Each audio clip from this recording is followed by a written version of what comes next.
Third down and 7 here. Michigan blitzes. Duggan dumps it off short. Quentin Johnston has the first down, and off he goes. They are not going to catch him.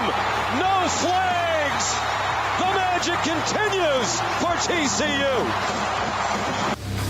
This is 365 Sports, powered by Sikkim365.com. Ball quickly out. McIntosh, knifing to the end zone. Touchdown, Georgia. Just like that, the Bulldogs bounce back. 365 Sports is presented by IdealMRI.com. High-quality MRIs for $497 or less. IdealMRI.com. Your health is important, so is your budget. J.J. McCarthy throws, and it's intercepted. Picked off and being brought back for a touchdown by Bud Clark. 365 Sports is also brought to you by Texas Farm Bureau Insurance, protecting Texans since 1952. Play fake, launch, wide open. Arian Smith left alone, and Georgia strikes quickly. Have you subscribed to our YouTube channel? Search 365 Sports on YouTube. Brought to you by TFNB, your bank for life. Quentin Johnston, the motion man. Here's Duggan. Touchdown, TCU. Now here's David Smoak, Paul Catalina, and Craig Smoak. You know, you kind of lean into football season. There was so much angst and so many unknowns during the offseason, and tonight the college football season ends with Georgia and TCU in the national championship game. We're going to give you different angles today, including Taylor McHargue, ESPN college football analyst. We're going to hear from the father of a TCU walk-on and Jake Boozer, one of the sponsors of this show, and Brad Boozer. He'll join us. Darby Brown, KWTX, is out in California. She'll join us today. Also, Scott Stewart, the head football coach at Temple, same place where Quentin Johnston and also Jared Wiley went to high school. His thoughts, he's at the AFCA convention. He'll join us here. And Baylor senior Jacob Gall will join us as he gets ready for an all-star game later in the month. We'll have Paul's top five. Of course, David Helman on the Cowboys in the NFL. The playoffs are set to begin. It's here. It just seemed like it's taken forever. One quick note, and then Craig, Paul, let's just go at it with this game. This is a note from Pete Thamel on Kendry Miller, the young man from Mount Enterprise High School. He hurt his knee, and Pete Thamel today, and he's been kind of updating this almost every single day, but Kendry Miller is basically on his thoughts, pessimistic, looming over his ability to significantly impact the game. He sprained his right arm MCL. At about 50% just a couple of days ago. And so Kendry Miller, Demar Hamlin was fantastic against Michigan, and they'll obviously need him full throttle if, in fact, Miller can't give him a little bit of some carries. Well, that's certainly going to hurt TCU. But what TCU's, big thing has always been is it doesn't kind of matter to them. Everything is going to kind of ancillary to it. Even injuries, like they've won games without Quentin Johnston this year. They've won games in a lot of different fashions. They're about just kind of hanging around and annoying the opponent. That's what they do. Or, I think Michigan took them for granted. I don't think Georgia will because Michigan did already. But this is a different animal. They're facing a Georgia team that is the defending national champion, that has not lost many games in the last 3 or 4 years. Going back, I mean, they're still in single digits over, I think, maybe a 5-year span. So when you've got a team like that ahead of you, I don't think you can maybe expect a team with that much experience and that much national championship pedigree to take anything for granted. So I think this week is a little different animal, but you can't count the Horned Frogs out of anything just based on the way they've played all year. Yeah, I'm not counting them out because Zach Evans is hurt. Kendry Miller's hurt. Right. Last year they had Zach Evans. He transferred this offseason. You're like, okay, they got Kendry Miller. They got Demar Hamlin. How are they going to do? They did just fine. Zach Evans went off and had a fine season at Ole Miss and then, declared for the draft. But, I remember at the time it's like, oh, wow, like they losing Gary Patterson. They're losing Zach Evans. What's this team going to be? And it's just amazing all they've been through over the last year to get to where they are tonight. I mean, it really is fascinating. And if they're able to cap it off, and even if they're not, I mean, this is going to be a story that's told for a long time in Fort Worth at the very least. But, I mean, just that story on the surface, I just hate this for Kendry Miller. Yep. Like, forget TCU's, weaknesses as a result of this or the advantages that Georgia has perhaps because Kendry Miller's hurt. I just hate that for him because he's had an incredible season. I mean, a terrific season. And to get all the way here and then to get dinged up and possibly not be able to play in the national freaking championship game, that sucks, man. That's awful, and I hate that if that's in fact how it turns out. Could he potentially play tonight? Yeah, absolutely. There's definitely some mind games going on, but I don't suspect that he'll get a lot of action just based on the wording and the fact that, as you mentioned, a couple of days ago he's at around 50%. That doesn't bode really well for him tonight. So, yeah, on the surface, I hate that for him. I do think that impacts TCU. I mean, you're already looking at a Georgia team that does not give up a lot of rushing yards to begin with. I mean, they are stingy on defense against the run, so you're going to have your work cut out for you anyways. And, yeah, Demar Hamlin looked fantastic, last week and throughout the season. But you'd love to have your full array of weapons. I mean, you want to throw everything you can, and Kendry Miller's been a huge part of what you've done. So that's definitely a bummer if he's not able to go tonight for him as a person and player, but for the Frogs as well. Garrett Ross, take a picture of yourself on camera. This is Garrett wearing his throwback jersey of LaDainian Tomlinson, the former University High, and also, of course, TCU record-breaking running back and he's a Hall of Famer. There you are. There's not a lot of light right there. Well, we like to keep Garrett in the dark. He's got the TCU jersey on today. Emery's wearing Georgia colors. Jack's wearing Georgia colors. Bennett jersey. Yeah. Jack's actually, I don't know, was that green? Jack's wearing green. And then also Jacob, just neutral. That's what I'm wearing. Paul is wearing Kansas State after Jerome Tang's win on Saturday night. It's very blue. It's not. Craig's, I don't know. That's just kind of neutral, a little bit closer to TCU, if anything else. But bottom line is, it's tonight. It's the championship game. Speaking of which, both coaches, Kirby Smart and also Sonny Dykes, just like the Super Bowl, the way this is set up, they have the media day. They have coaches' pressers. They have everybody's available.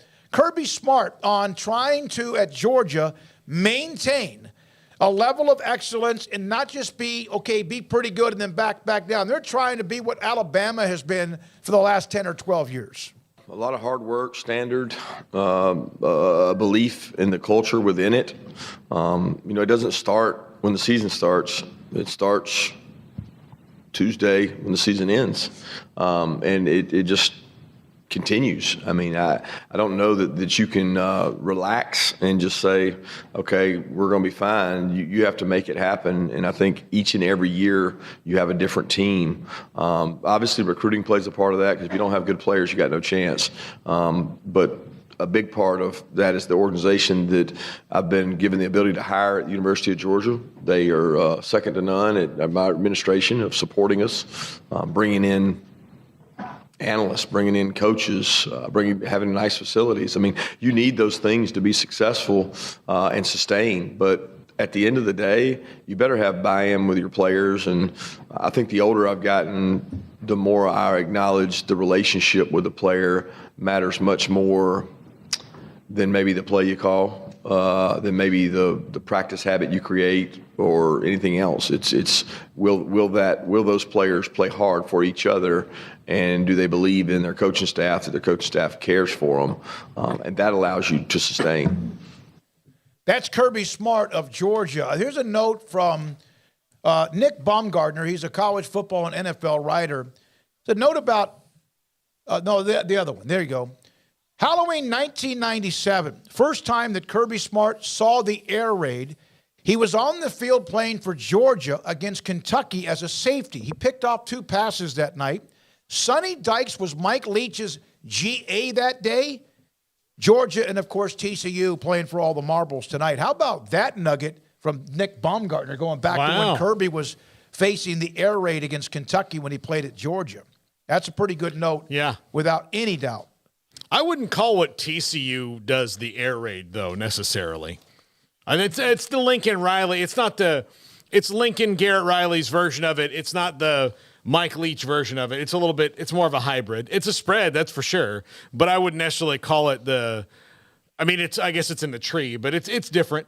It's definitely in the tree because it's not just Garrett Riley. It's also Sonny Dykes. Yeah. I know Garrett Riley is the offensive coordinator, but Sonny's still got his fingerprints all over, and he's most assuredly an air raid guy. Like, everybody's got their style on it, but no, it's definitely a part of the tree, to be sure. And so, that's interesting. If you're around long enough, you cross paths with pretty much everybody, I think, in college football eventually.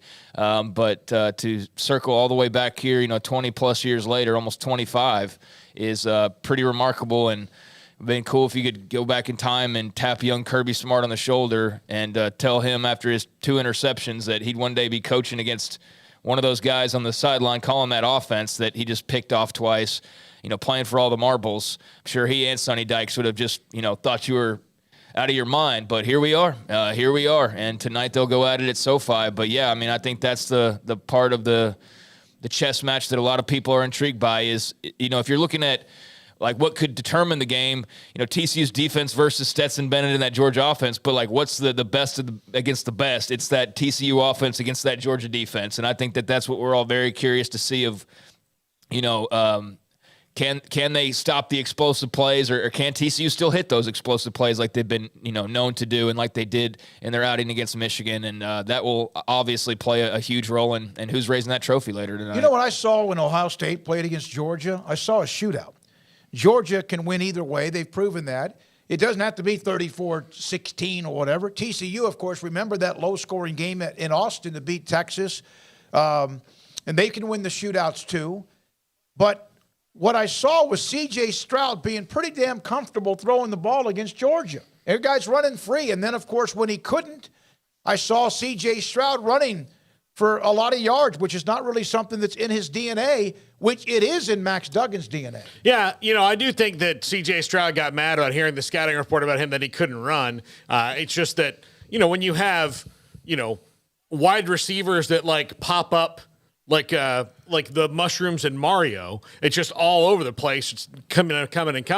You don't really need to run that much. The guys are going to be open because they're so good.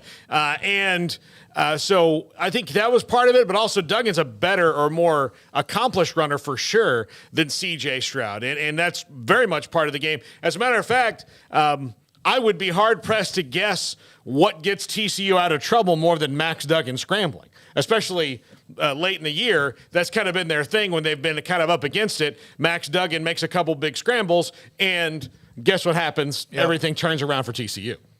Yeah, his legs are a weapon, and if Kendry Miller does not go tonight, then DeMarcado obviously will have a lot on his shoulders. But either way, if you're Georgia's defense, you're definitely planning for him to get out there and use his legs a little bit. If he doesn't, that would be going against everything that's made them who they are up until this point in time. The Heisman clips aren't him throwing dimes necessarily. Maybe there's a few clips here and there of, Quentin Johnston running loose, but after catching one of his passes, but for the most part, it's him, dipping his shoulder and hitting a guy or, just taking off running and picking up a huge first down like he did against, Baylor in that game, a crucial first down run that, basically saved their season. And,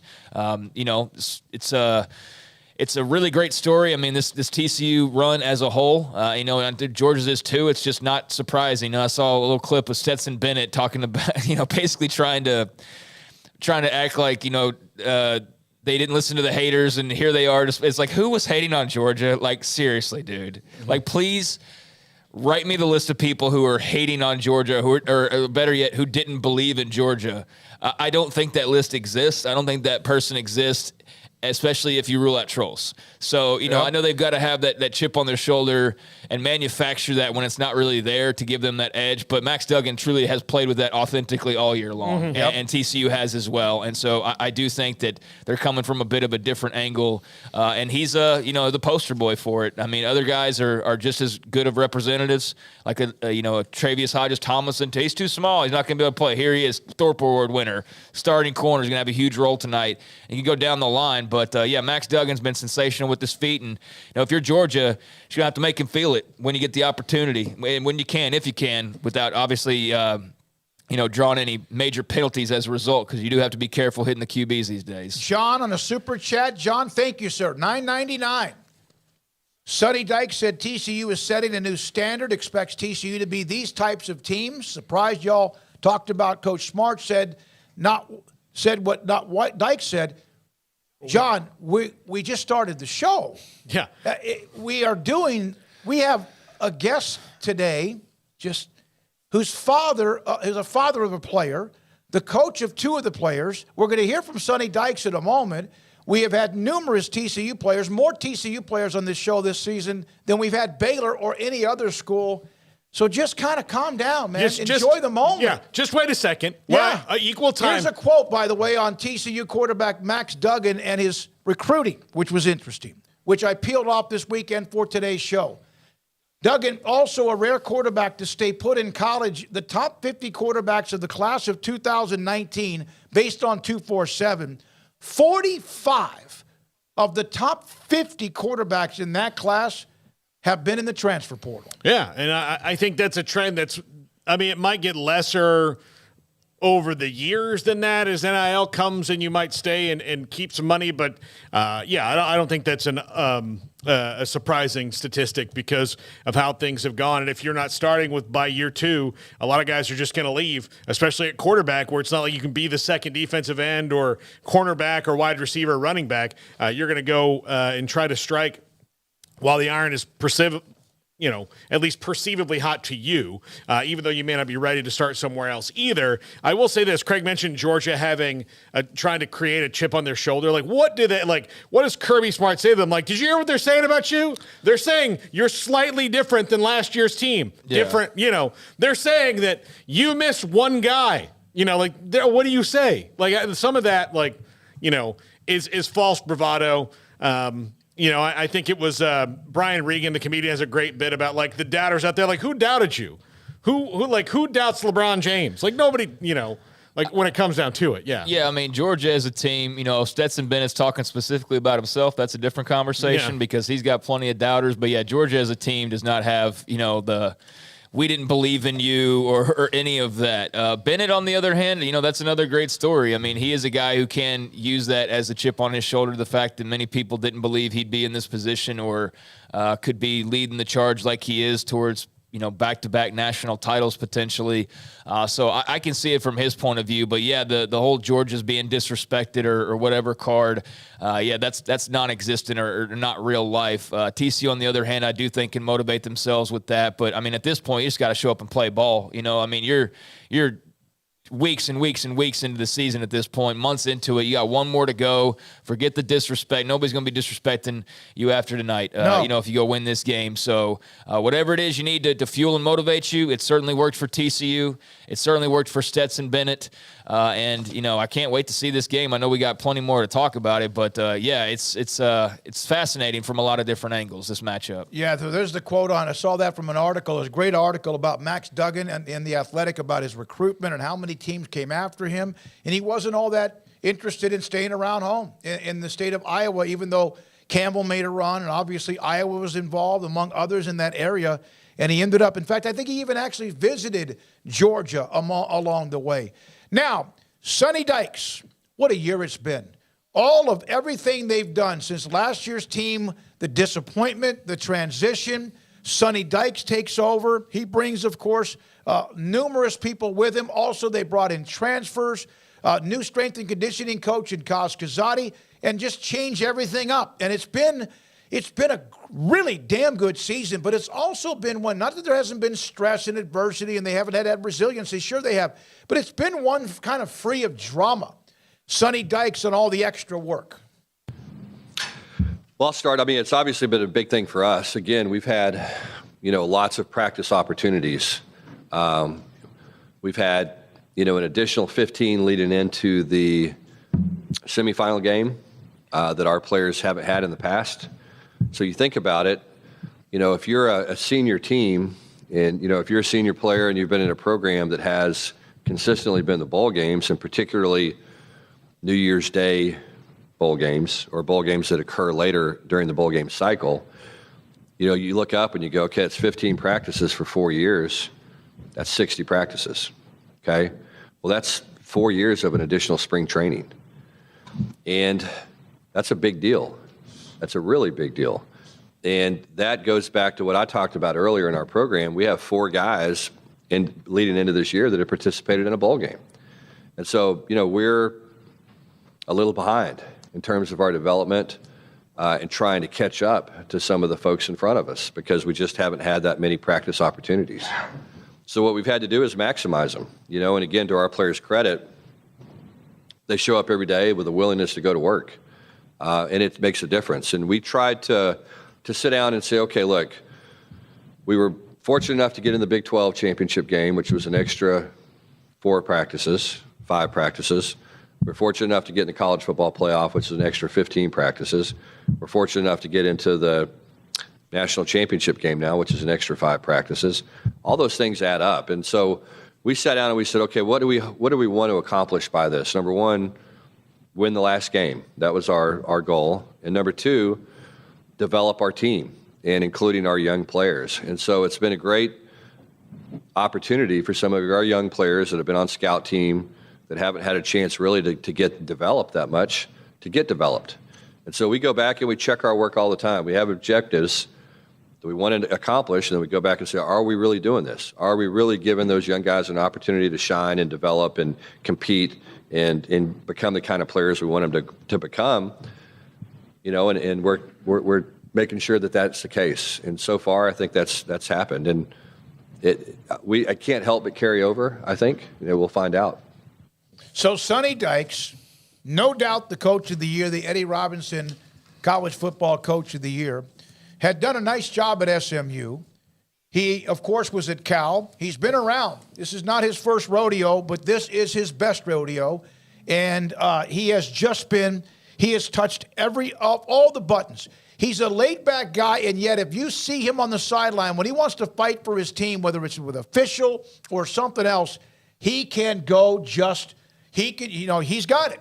And he's fighting for his team. He has been, and it's been a great story. Sonny Dykes never could have thought this would be the year they would have, just like last year. And again, not as good, although it depends on what happens tonight. But Baylor did not make it to the semifinals. Never could have thought that last year would be 12-2, Big 12 and Sugar Bowl champions. Sonny Dykes is trying to up that even another ante by trying to win the national championship. Yeah, I don't know if you I haven't fully fleshed out this theory yet, but I've talked about it, about how I think there is some changes going on with college football that will, I don't think it's going to slow some dynasties down. Like sometimes you can just, run away and hide like Georgia is right now, like Alabama has for so long. But I do think that not being able to stash people for a long time, like being able to really hit things in the transfer portal, keeping a veteran team together a little bit longer because of NIL, like you might stay an extra year because you can make some money and not want to be a 4th-round NFL or 5th-round NFL draft pick and worry about making the team.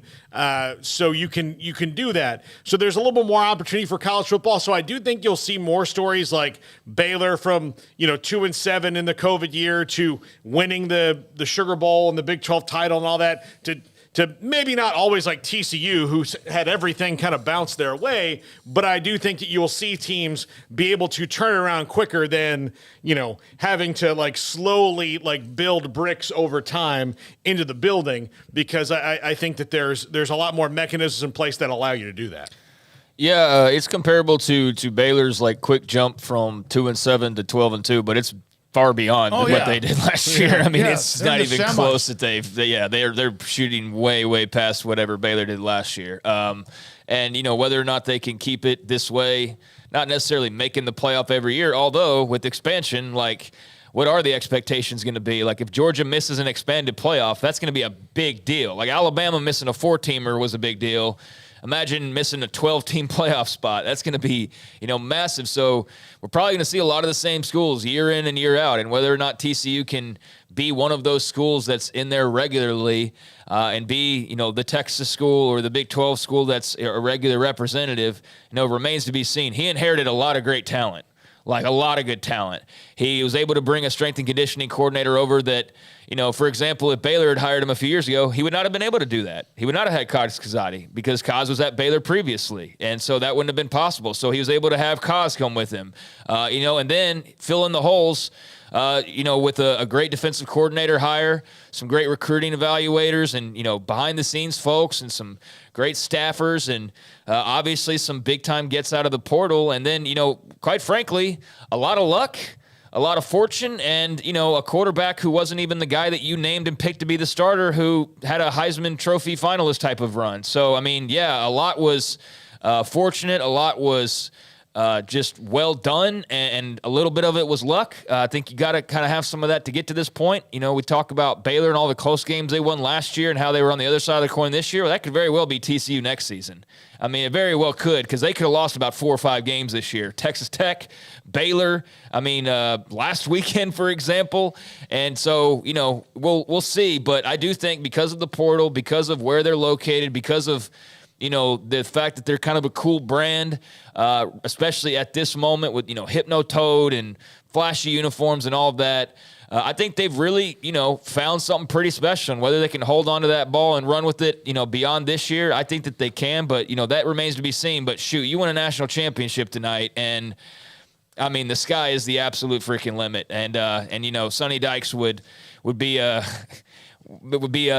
new legend born in Texas. I know he's already, kind of known all around these parts and has been for years and years, his father and all of that. But, I mean, to be a national champion, that puts you in a different category. It puts you in a category that is very rare. It's rarefied air. 2 quick college notes, and then we'll get to transfer portal news later in the show. Blake Corum of Michigan, their running back who has been out the last 2 or 3 games because of the injury, he's coming back for 1 more year at Michigan. Cam Rising, thoughts were he was going to leave. He's coming back to Utah for 1 more year. And so I've been asked probably 100 times, what do you think Rising's doing? What do you think Rising? The what ifs. What if Rising is at a time frame when you want to make could be your last game playing with these guys? Great experience, and I've loved it. Great National Football League. Anything Cam Rising would like to say today?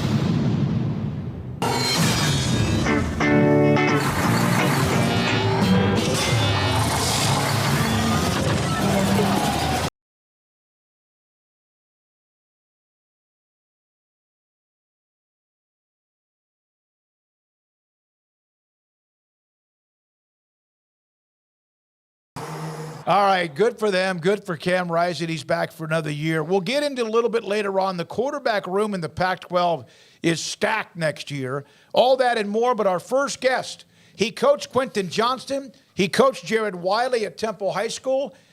Scott Stewart, head football coach at Temple High, next with us on 365 Sports.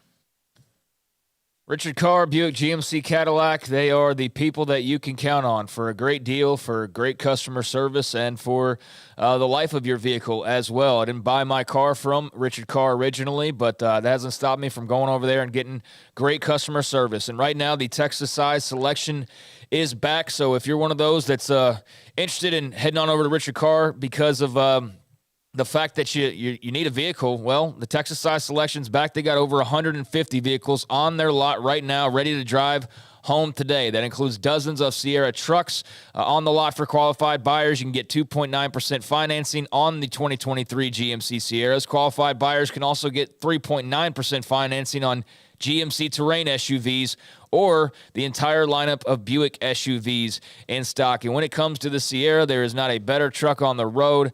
Best-in-class towing, unsurpassed strength, premium comfort. Again, for a limited time, get 2.9% financing and no payments for 90 days. And if you're not looking to buy new, they also have 80 quality pre-owned cars and trucks in stock, many of them under $20,000, affordable, thoroughly inspected, and ready to finance for almost any credit rating. Richard Carr has quality vehicles to drive and are ready to drive today. For 23 years in Central Texas, they've built a reputation as the people you can count on for your automotive needs, whether buying new, buying pre-owned, or just getting your car worked on. Richard Carr, run by proud Central Texans.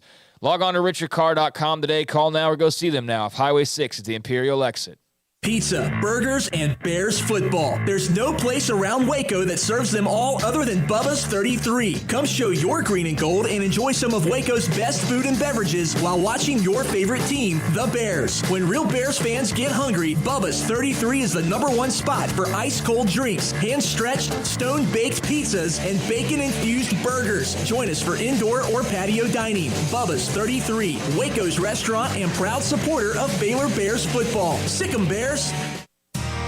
How did Edward Jones become one of the biggest financial service companies in the world? By not acting that way. Financial strategies, one-on-one advice, it's a big difference. And that's why Brad Wilson, your Edward Jones financial advisor, makes sense of investing. Experience the difference for yourself. Brad Wilson, 250 Sharon Drive in Woodway, 254-776-4337. Edward Jones, member SIPC.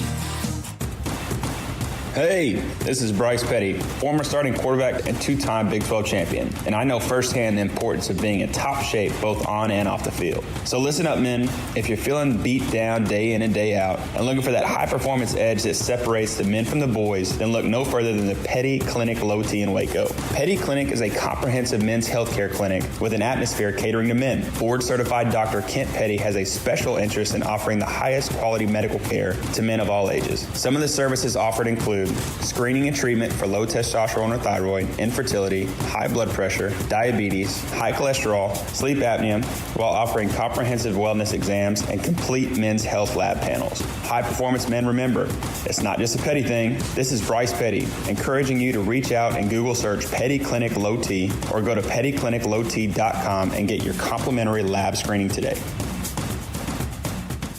When we moved to Texas, we were like fish out of water. We didn't know anyone in our neighborhood until our Texas Farm Bureau insurance agent came to the house. She was so helpful and reassuring, a friendly face with that Texan hospitality I'd heard about. When we purchased a Texas Farm Bureau insurance policy, we knew we were making the right choice. We knew our family would be protected. Stop by and see our agents at one of our 3 McLennan County locations. Coverage and discounts are subject to qualifications and policy terms and may vary by situation. Waco Custom Marketplace is your hometown grocery store with a full-service butcher shop and bakery. Hi, this is David Smoak. The butcher shop can take your customized orders for seafood, pork, and poultry and custom cut your favorite steaks from bacon-wrapped fillets to T-bone to bone-in ribeyes. Cut specifically the way you want. They have Norwegian salmon fillets, catfish fillets, sliced ham or turkey and lunch meat, variety of cheese available, and several options of sausage links. Fresh chicken breast or whole chickens, sliced bacon, pork chops, ground beef, marinated beef, and chicken fajitas, and always large briskets available, plus fresh vegetables. So the great product, customer service, and family tradition of the Bauer family continues at Waco Custom Marketplace, open Monday through Saturday. A full-service butcher shop and bakery available. Waco Custom Marketplace, 425 Lake Air Drive in Waco, or WacoCustomMarketplace.com.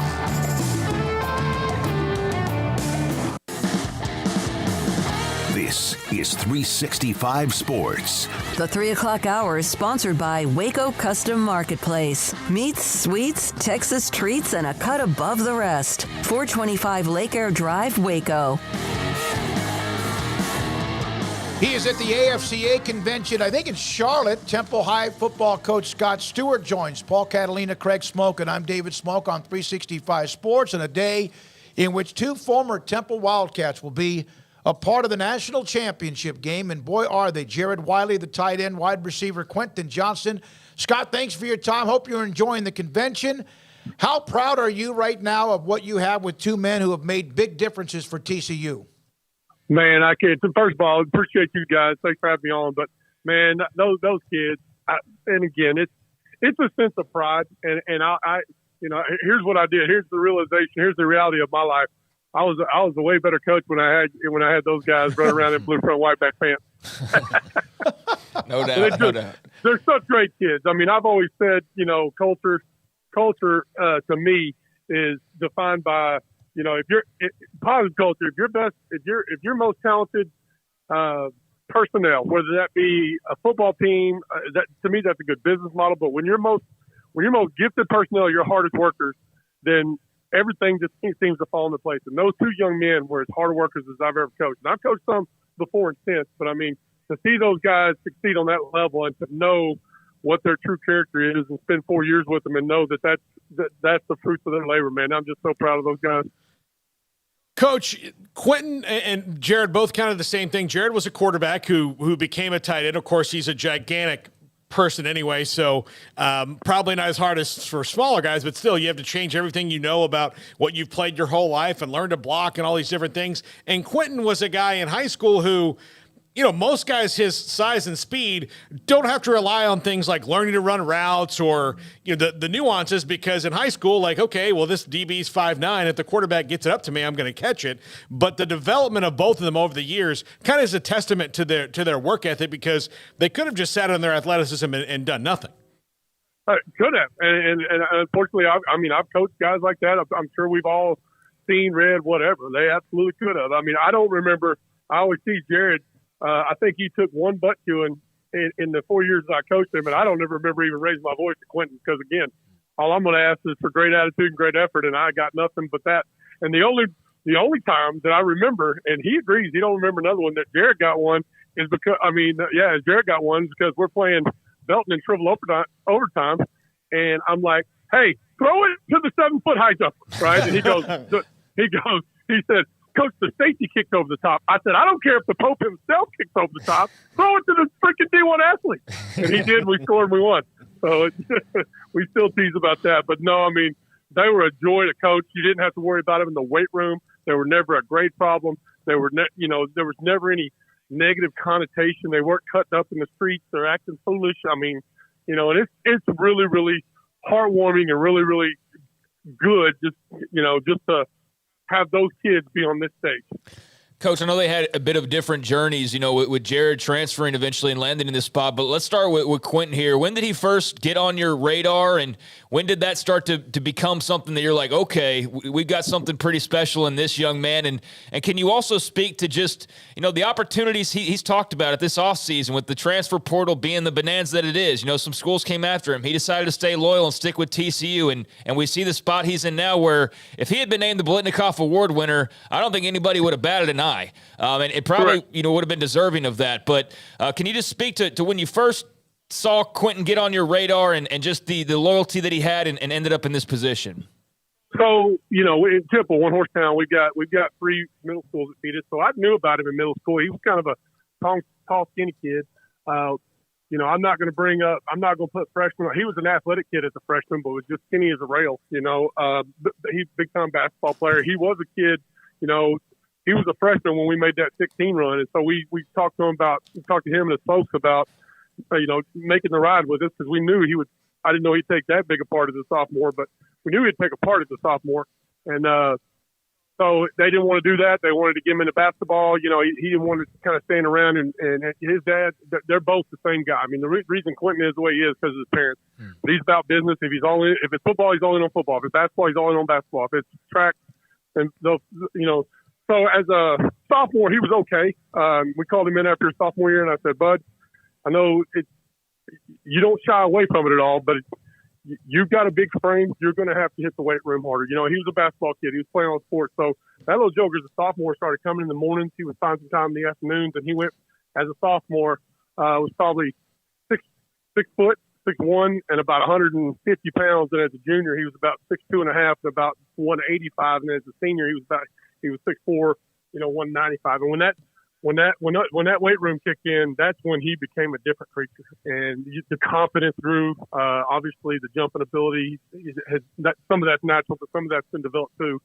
So that was kind of his journey. I had zero questions about Bortles. He really, really, really liked the guys that recruited him from Texas, and then about 2 weeks before signing day in December, the head coach was there at the time, fired everybody. So Quentin came to me and said, "Look, he's a relationship guy. He don't give a dadgum he'll make the logo on the side of the helmet mean something to him. You know what I mean? He's not enamored by that stuff." And so, Malcolm Kelly over at TCU did a great job. I think he still felt at home at Texas. He felt kind of a better connection at Texas, and then he up and fired everybody. So he came to me and said, "Coach, I ain't going there because of the what's on the side of the helmet. I was going because this, that, and other." I said, "Dude, you need to be at peace with this decision. You need to be. I don't care where you play football. I can care less where any of them do. I just want them to be happy and healthy." And so I had that conversation with folks, and he decided to go to TCU. But no, there was zero concern.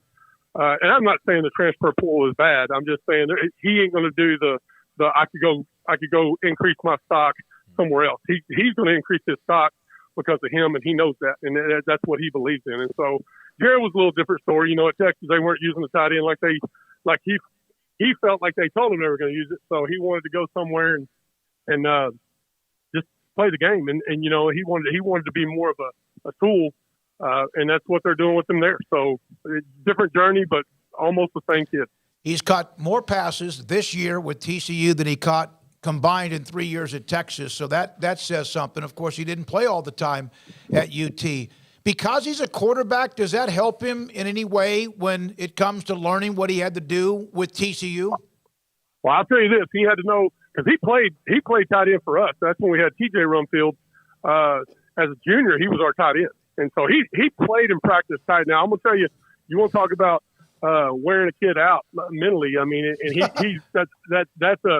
that's a tribute to him because he could handle it. But as a senior, he did individual every day with quarterback because he was our quarterback, but then he would play tight end as well. I knew what he was going to be at the next level, and I didn't want him to take a year off from that.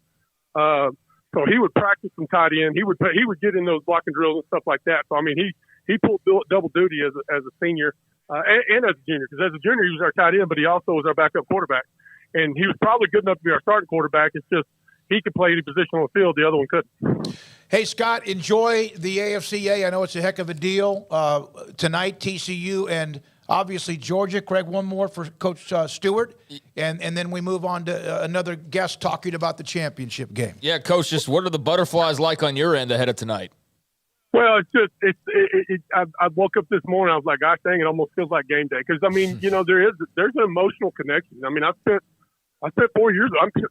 Again, I go to all the middle school stuff too. So I mean, I've spent 6 years with these kids, and it's not like, oh, look there. I mean, I promise you, I was a better coach when they were here. But so it ain't about me. But I don't know how coaches can coach kids all the way through their high school and then see them out the door and not worry about them anymore. And I'm sure there's not a whole lot like that. But I mean, hell, I get called. My favorite times, I get calls from 33-year-old men. Telling me they're having a baby or they changed jobs. So it's not just about the guys that are on the national championship stage, but I'm invested in these kids, man. I tell them I love them all the time, and I mean every last word of it. Thank you, Scott. We appreciate you so much. Congratulations. Live the moment. Ought to be fun. Georgia. Hey, just a shout out for Texas. They tell me there's North Carolina barbecue is the best in the world. Not so much. It ain't bad, but it ain't Texas. So all you people listening on this radio show, don't kill yourself. Come out here and get the barbecue because you can stay right at home and get it just as good or better. That's awesome. Yeah, good for you. Fight for the state, man. That's all right, baby. Thank you. That's Scott Stewart. Scott Stewart, head coach at Temple, on two guys, and Quentin Johnston, who we saw. And he was really dynamic in high school, but the games we saw him, he just never really went off against Midway. And one of those teams, or two of those years at Midway, was a guy named Trey Tomlinson on the other side. Trey Hodges Tomlinson on the other side, who was part of the Midway secondary. So interesting to go back and watch and remember those two kids, those young men, when they were playing at Temple High School. By the way, quick breaking news, Jalen Catalan transferring from Arkansas to Texas. Okay, good pickup for them. And, of course, former Arkansas quarterback Malik Hornsby is going to Texas State as where he ends up. And we'll get, again, to more of the transfer portal and when we possibly can. Oklahoma had a nice transfer pickup. Baylor got a defensive back in the transfer portal.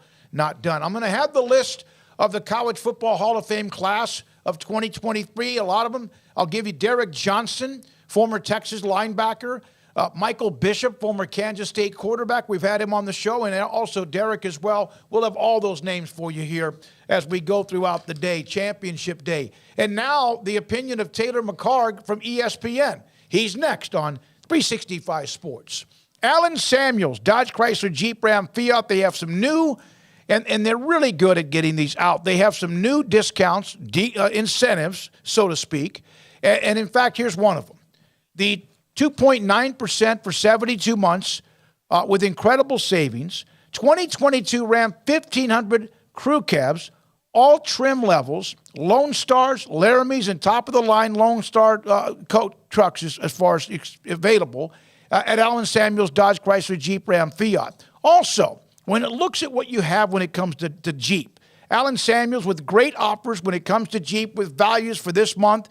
Kick off the 2023 with a bang. The Something New sales event. Start your year off with a deal, all deals, $2,500 in total values, 1.9% for 72 months on the new 2023 Jeep Grand Cherokee Limited with second and third row seating options. That's right, 1.9% for 72 months. Plus rebates. Deals available. If there's not what you need or you want to have something custom put together for you when it comes to an SUV, when it comes to a vehicle, when it comes to a truck, Allen Samuels, Dodge Chrysler Jeep Ram Fiat, the Start Something New sales event. Loop 340 east of 84 in Waco.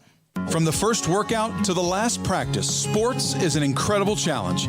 Hi, this is Dan Ingham with the First National Bank of Central Texas, and we're proud to support each athlete, every parent, and our educators.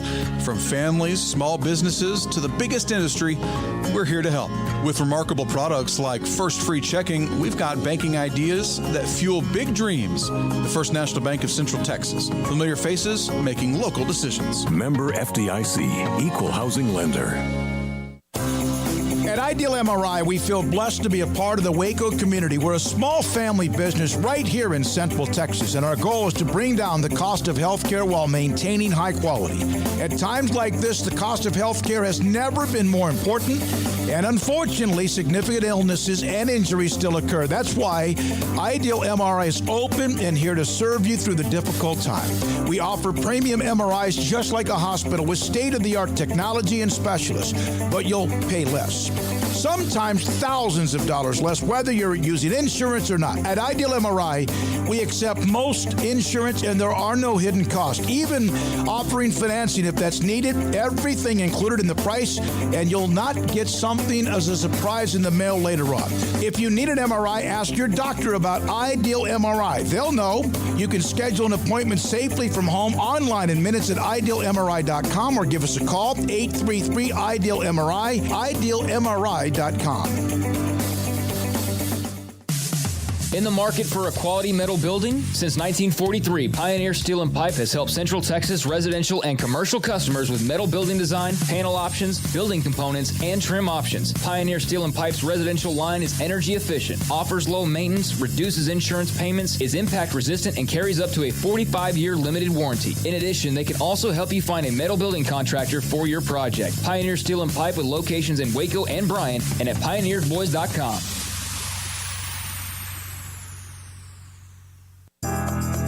Riverbend Liquor and Wine, Lakeshore Drive and North 19th Street, right behind the bank, is a hidden gem in Waco. If you're a fan of bourbon, especially local Texas bourbons, that's where you gotta go. Balcones, TX, Devil's River, whatever it is, they've got it. Riverbend Liquor and Wine, plus the best selection of craft beers in Waco, seasonally churned out throughout the year. Whether it's spring, summer, fall, or winter, Riverbend Liquor and Wine, best selection of craft beers, a speedy drive-through window, and excellent customer service. Find out more on Instagram or just go by and see them. Lakeshore Drive at North 19th Street behind the bank.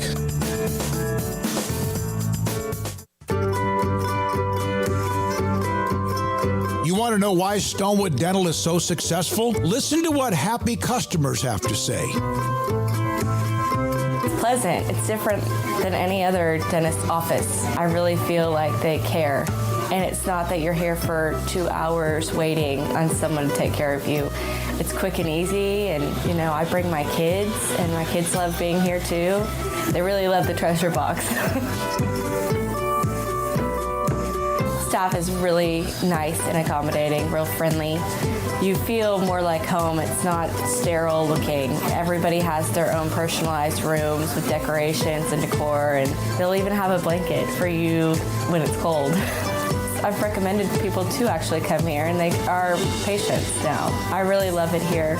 It feels like family. Learn more, stonewood-dental.com.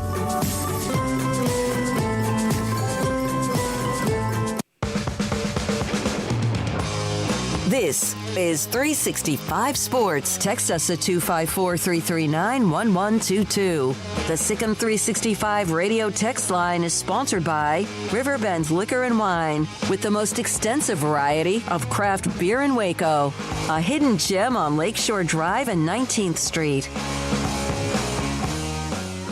Taylor McHargue had joined us throughout the college football season.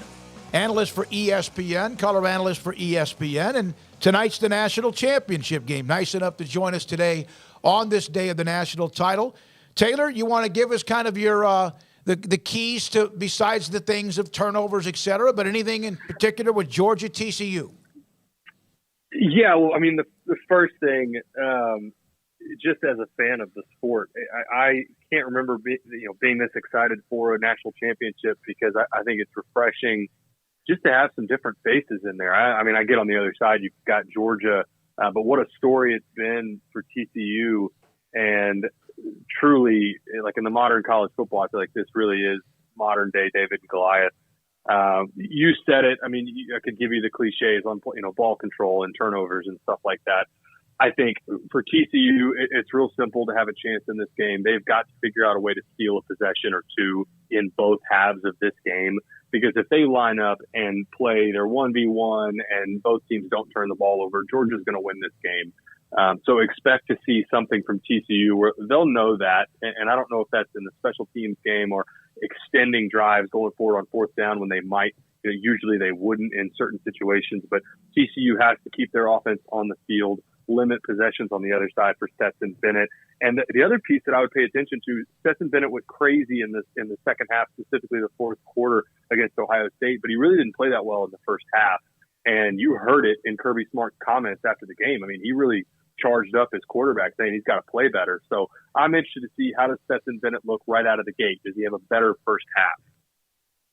Taylor, for TCU, I mean, it's kind of weird, but even I think in the Big 12, everybody was kind of waiting for the other shoe to drop with them all year long, until the very bitter end of overtime for Kansas State to hand them their first and only loss of the year. But is this maybe the first time this year that they won't sneak up on somebody, at least in some regard, because of what happened with Michigan last week? Maybe, but I still think they are still looked at as kind of how I describe them, honestly, still looked at as the Cinderella story. And at some point they turn back into a pumpkin, and you're just sort of waiting around for that. And there's a chance that you see them come out and really be the more physical side tonight, because they have nothing to lose. You'll know almost immediately against Georgia if they come out, which is what they did against Michigan, where they bowed up in the red zone so many times, especially in that first half. But we'll know immediately if there's anything that I took from, I talked about Kirby Smart's post-game comments. He was up there on that podium after they beat Ohio State, and frankly, he looked pissed. He didn't look like a coach that had just won a semifinal game. I would imagine he got in his kids' crawl immediately after that game and said, you guys need to figure it out, because if you spot this team in TCU a first half like you just did against Ohio State, they'll beat you. And the talent disparity, it's real there. I mean, there's some NFL guys on this side for TCU, but top down, once you get into the twos and some of the backups and the line rotations, Georgia is a much better football team in terms of talent, but TCU is going to be playing with nothing to lose. So maybe they're overlooked, but if there's a coach that I could see really getting his guys ready to go, it's Kirby Smart on the other side.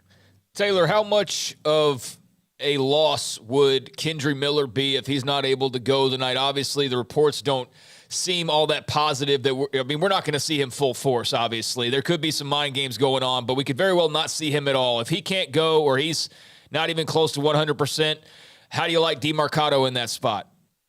Yeah, it's huge. I thought DeMarcado played well in the semifinal game, but it's obviously huge if Kendry Miller can't go. The other piece, Max Duggan is going to have to continue to be Superman for this team, and some of that is in the run game, which is what we've seen. They've supplemented the quarterback run game if and when Kendry Miller can't go. That's the other piece to this game. I talked about stealing possessions for TCU on that side of the ball. Max Duggan is going to have to go above and beyond, really outside the shell and the framework of their offense. There's going to have to be some things that he does that, frankly, are a little bit like Superman. Some of what we saw late in the game against Kansas State in the Big 12 championship, even though they lost that game, they're going to have that type of effort out of him if they have a chance in this game. You know, I when watching Ohio State kind of control the tempo for a lot of the game with Georgia, C.J. Stroud, Taylor, looked very comfortable in the pocket, and when he did get pressure, he's not known for being a guy that runs as much, but he did. And if that's the case, can that also then be beneficial with Max Duggan at TCU? Because he does like to run. There's no doubt, and I think we will know immediately, but I'm interested to see if it's actually a little different style than how Georgia treated C.J. Stroud, where do they back off a little bit and do they not come after Max Duggan and make him beat them throwing the ball down the field, maybe spy him, instead of, if they try to heat him up, he's a veteran quarterback. He's played football forever for TCU. If they try to heat him up, he's going to know where he's hot. He's going to get rid of the ball. And you may get after him and you may sack him here and there, but he's also going to get his shots as well. So we'll know on that first drive how Georgia's going to try and treat him. But sometimes you'll see with a veteran quarterback like that, a defense just say, you know what, we're just going to rush three. We may try and bring a fourth here and there, but we're going to play a shell defense. We'll keep everything in front. We're going to make you grind out drives on us and then not let them scramble. If TCU wins tonight, do you see that as the first domino to fall in a sea change in college football, or am I making too much of it? It might be just kind of a one-off. I think it's probably just a one-off. I think it'll go down, if they were to win this, I think it'll go down as number one of the most improbable stories ever in college football. But the story of the season, first-year head coach, picked to be seventh in the Big 12. Chandler Morris was the starting quarterback for this team. I remember watching, they played a Friday night game against Colorado. In the first half of that game, I believe it was like 6-0 at halftime against Colorado, who ended up being one of the worst Power 5 teams in the country. And I remember texting some buddies as I'm watching that game thinking, okay, this isn't even going to be a bowl team. This is a bad football team. And then you fast forward, and I love some of the comments that we've heard from Sonny Dykes as the season's gone along, and especially the last couple of weeks, where he's just talked about what an incredible team he inherited, and a true team where they're self-policed. He doesn't really ever worry about them getting too high with the highs or too low with the lows. And a lot of that is still the culture that Gary Patterson had instilled in the players that he had obviously recruited. But a ton of credit obviously goes to Sonny Dykes for taking over in year one and recognizing what they had in Max Duggan, even though he didn't win the job in camp. What do you think of the story of Stetson Bennett up to this point, Taylor? I think it's another story of, for college football, as much as we make of the 5 stars and the guys that grab all the headlines that ultimately become first-round picks, I think there still is a path, especially in this transfer portal era, there is a path for kids, and I'm going to draw a blank on his name, but the Pittsburgh quarterback that had never really played, he was a 5th-year senior, steps up and wins a bowl game for them. That's obviously lesser to Stetson Bennett's story, but they're out there. Those opportunities are there when, whether it's a situation maybe better somewhere else, or some of it, I think, is you've got 18 and 19-year-olds that it's the first time they've really faced a ton of adversity, and they leave. And I think there's opportunities for kids that stick around and, in Stetson's case, went away, got some experience, came back and decided, I'll fight here. I'll fight for the job. If it means I'm going to be the second or third team guy for a while, that's okay. But at some point I'll get my shot and I'll take advantage of it. And he did. And no matter how many times it felt like they tried to replace him, I saw him at the Manning camp. If you ran into him and you didn't know what he looked like, he looks like he's in a fraternity at Georgia. You would have no idea that he is the starting quarterback of the best team in the country. And if they win tonight, he's already with the dynasty that they're creating at Georgia. And I think that's still part of what makes college football so special is, like I said, those opportunities are still out there, not just for quarterbacks, but for anybody that sticks around and has loyalty to a program. Eventually they get their shot. Taylor, great stuff. Thank you for being a part of it on the day of the national championship game and all throughout the college season. Hope to be a staple of what we do in 2023. ESPN analyst Taylor McHargue, former Rice quarterback, with us on Georgia and also TCU. When we come back, his son is a part of the TCU football team. Brad Boozer's one of the sponsors. Helped Paul find an engagement ring. Part of Boozer's Jewelers, one of our legacy sponsors from day one with 365 Sports. He sent me a text yesterday about he is blown away by the red carpet treatment that the players and elsewhere have received and others have received. And just his perspective as a father, as a parent, his son in the national championship game, and his story as well. This is 365 Sports. I hate my job, but I don't mind getting up in the morning. I dread each day, but I can't wait to get out of bed. You ask me why, and what I'll say to you is true. Well, you can get breakfast tacos at Rudy's Barbecue. Scrambled eggs and brisket, they ain't fooling around. Salsa drap, son, they're the best in town. Barbecue for breakfast, yes, it's true. Put a smile on your morning at Rudy's Barbecue. Next in line. Don Humidor, your home with a 48-foot walk-in humidor with the elite cigar brands from around the world, including the #1 cigar of the year, Aging Room Cuatro Nicaragua. Plus, they have the great brands like Macanudo and Artur Fuente, Rocky Patel, Aston, and so much more. CBD, great for sore muscles, aches and pains, sleep, Vita Dreams, and anxiety, mild depression, general health and wellness. Their staff very knowledgeable on the subject. If anyone is curious about CBD, ask Carol and Ashley. Don Humidor in the Townwest Shopping Center off Valley Mills in Waco. There are 26 letters in the alphabet, over 600,000 words in the dictionary, and just 3 of them said together can change everything. Let's order pizza. Those 3 words lead to dough made from scratch and 3 fresh signature cheeses that blanket golden crust in a heavenly melt on Marco's Pizza that'll blow your mind. So visit Marcos.com to order and stop by Marco's Pizza in Belmead, China Spring, Woodway, and in Robinson. Marco's. Pizza lovers get it.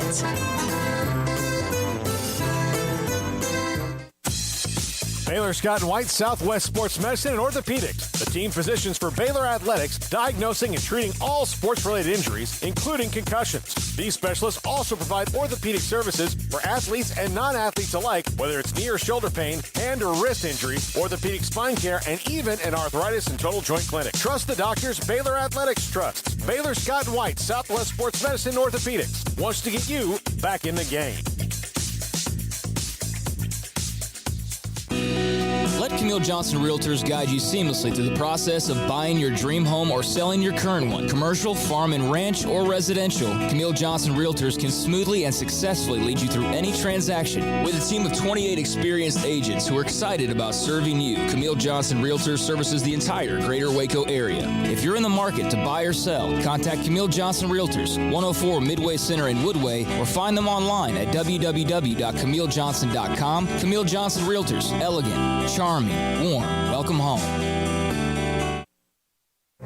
Boots add protection. Good boots help you climb better and move forward faster. And when your son or daughter steps into the boots of a U.S. Army officer, they also learn how to lead. In these boots, they'll gain more confidence with expert training in one of more than 150 occupational specialties.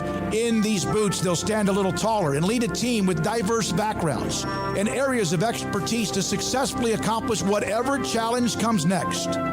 In these boots, they'll earn respect with valuable experience from day one that will give them solid footing for success into the future. Highly qualified candidates who earn a spot on our team can receive comprehensive health care coverage, college tuition assistance, and a bonus of up to $40,000. See all the things your son or daughter can achieve in our boots at GoArmy.com. U.S. Army Waco Recruiting Company, 254-598-8131 or 254-776-1543.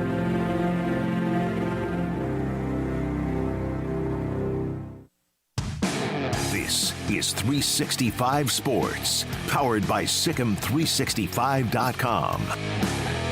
The 4 o'clock hour is sponsored by Boozer's Jewelers, the wedding ring store, specializing in custom jewelry and repair, all in-house. Now here's David Smoak, Paul Catalina, and Craig Smoak. It has been quite the journey for the Boozer family. They are in, of course, California for tonight's NCAA College Football Championship game. Georgia and TCU, and a great friend of our show, in fact, might have been the first person to say yes to being a sponsor of what we did and started back in April of 2020. That's a different story. Brad Boozer, his son Jake, is a part of the TCU football team. He played, of course, in college and also in the NFL. How much, when you sent me the text about the red carpet treatment, can you kind of try to explain that? And great to have you on the show. Man, I tell you what, after what we did in Arizona last week and the way they treated the players and the families and everybody there, man, it's that times a few more here at the national championship, and I'm standing in SoFi Stadium right now, and it is unbelievable. I see how they spent $9 billion on this thing. Brad, Jake obviously and a lot of the guys there experienced the coaching change, and the vibe changed, everything changed. Was it early on when they figured that they might be able to do something special this year, or were they kind of like the rest of us going, when is this ride going to end? I'm going to be totally honest with you. After they spent the summer with Kaz Kazadi and the strength coach and all the coaches and everybody they were around after, the coaching staff last year, I mean, Jake literally told me, he said, Dad, we're going to be really good. I said, well, are you going to be real good or really? He said, we could be really, really good. He said, we're going to win the Big 12.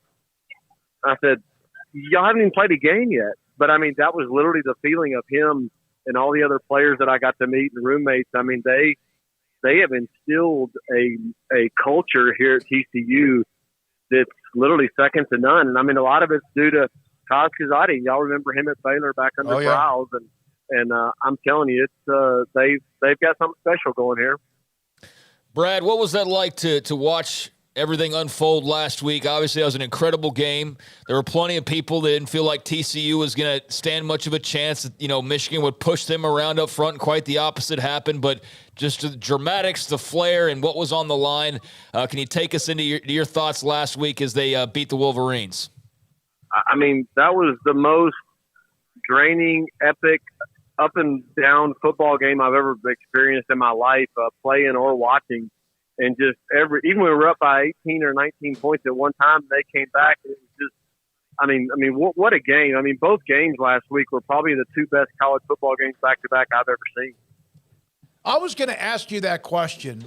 What is more nerve-wracking, or whatever the word or term is, watching TCU with Jake a part of it, or anything you experienced, and you basically just took that away from me?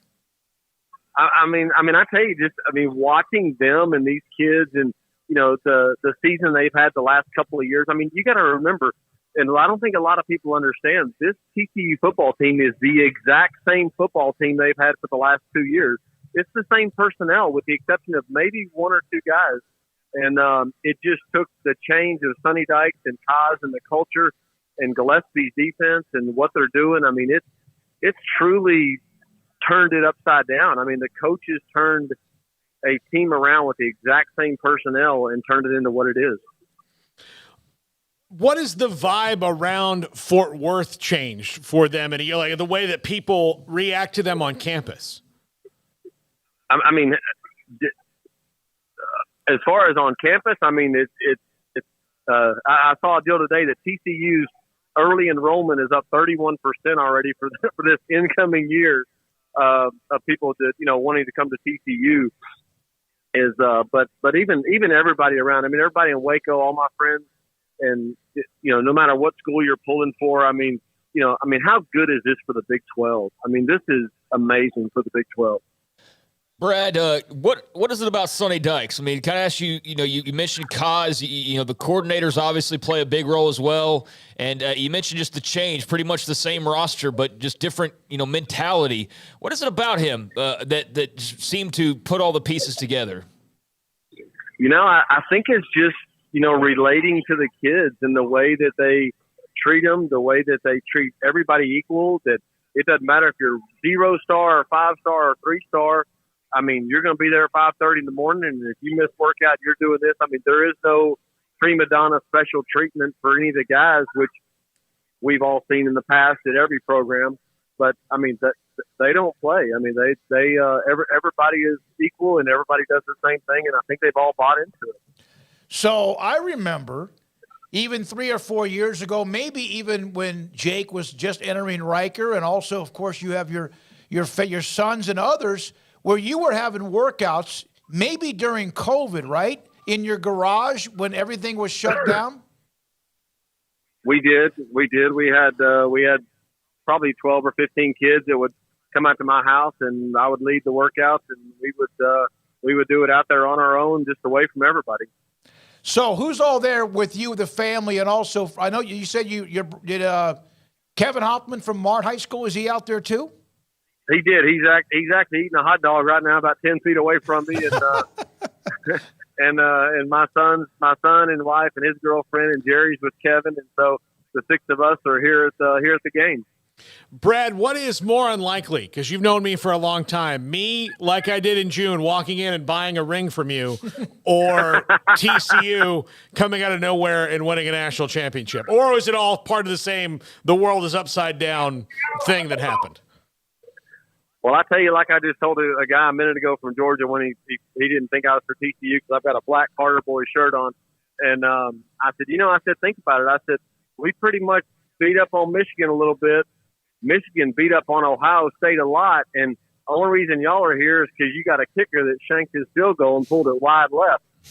And he didn't like that. But, I mean, but I mean, that's the truth. I mean, you think about what Michigan did to Ohio State, and then what Ohio State did to Georgia. And think about it. Last week, what Ohio State had 4 starters out and 12 had the flu the whole week before the game, and they still almost beat Georgia. So anything's possible, man, on any given Sunday, right? Or Monday. Yeah, well, on Monday night. How has Jake handled all this? I mean, it's definitely a different role than he's used to playing. All these kids come out of high school and they're the guy and they play, and coming in and now you're running the scout team and you're working with the first offense and you're running defense against them, and so your role is totally different than what it was your whole life.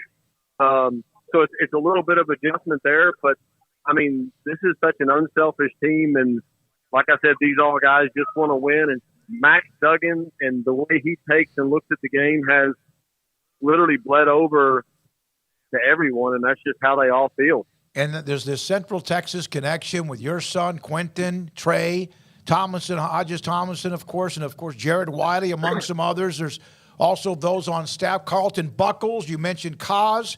I believe there's a former Colleen player or coach that's on the staff as an analyst. So you played the game.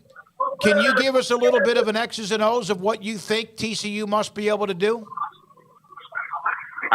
I just think that we're going to have to take that speed part of our game, which we did last week, and we're going to have to get the ball, to Tay Barber and Dede a lot more this week, because I think they're going to cover up Q and try and double team him. But if we can get those 2 guys the ball and then let Demar Hamlin come out there and run the ball, I'm not sure if Kendre's playing or not. I haven't heard, but I know he's not himself, and so I think that Demar Hamlin is going to come out there and hopefully we can establish a run game and open up the passing. Well, it's in his backyard. He can see the stadium or where it is now from where he grew up, of course, in Inglewood. I had somebody on the chat, TJ, ask Mr. Boozer if the red carpet treatment affects either team. Is that good or bad? I don't think it's good or bad either way. I mean these guys, I've got to know probably 15 or 20 of the guys and the guys that are, the 11 starters on both sides of the ball. And, man, they're just such humble, super nice guys. I mean, there is not a prima donna in the group, and I think that's one thing that's helped them, make this kind of team. You take a team like, you take Texas, for example, or Texas A&M, and I'm not throwing them under the bus, but, they got all 5 stars and 4 stars. That's all they recruit.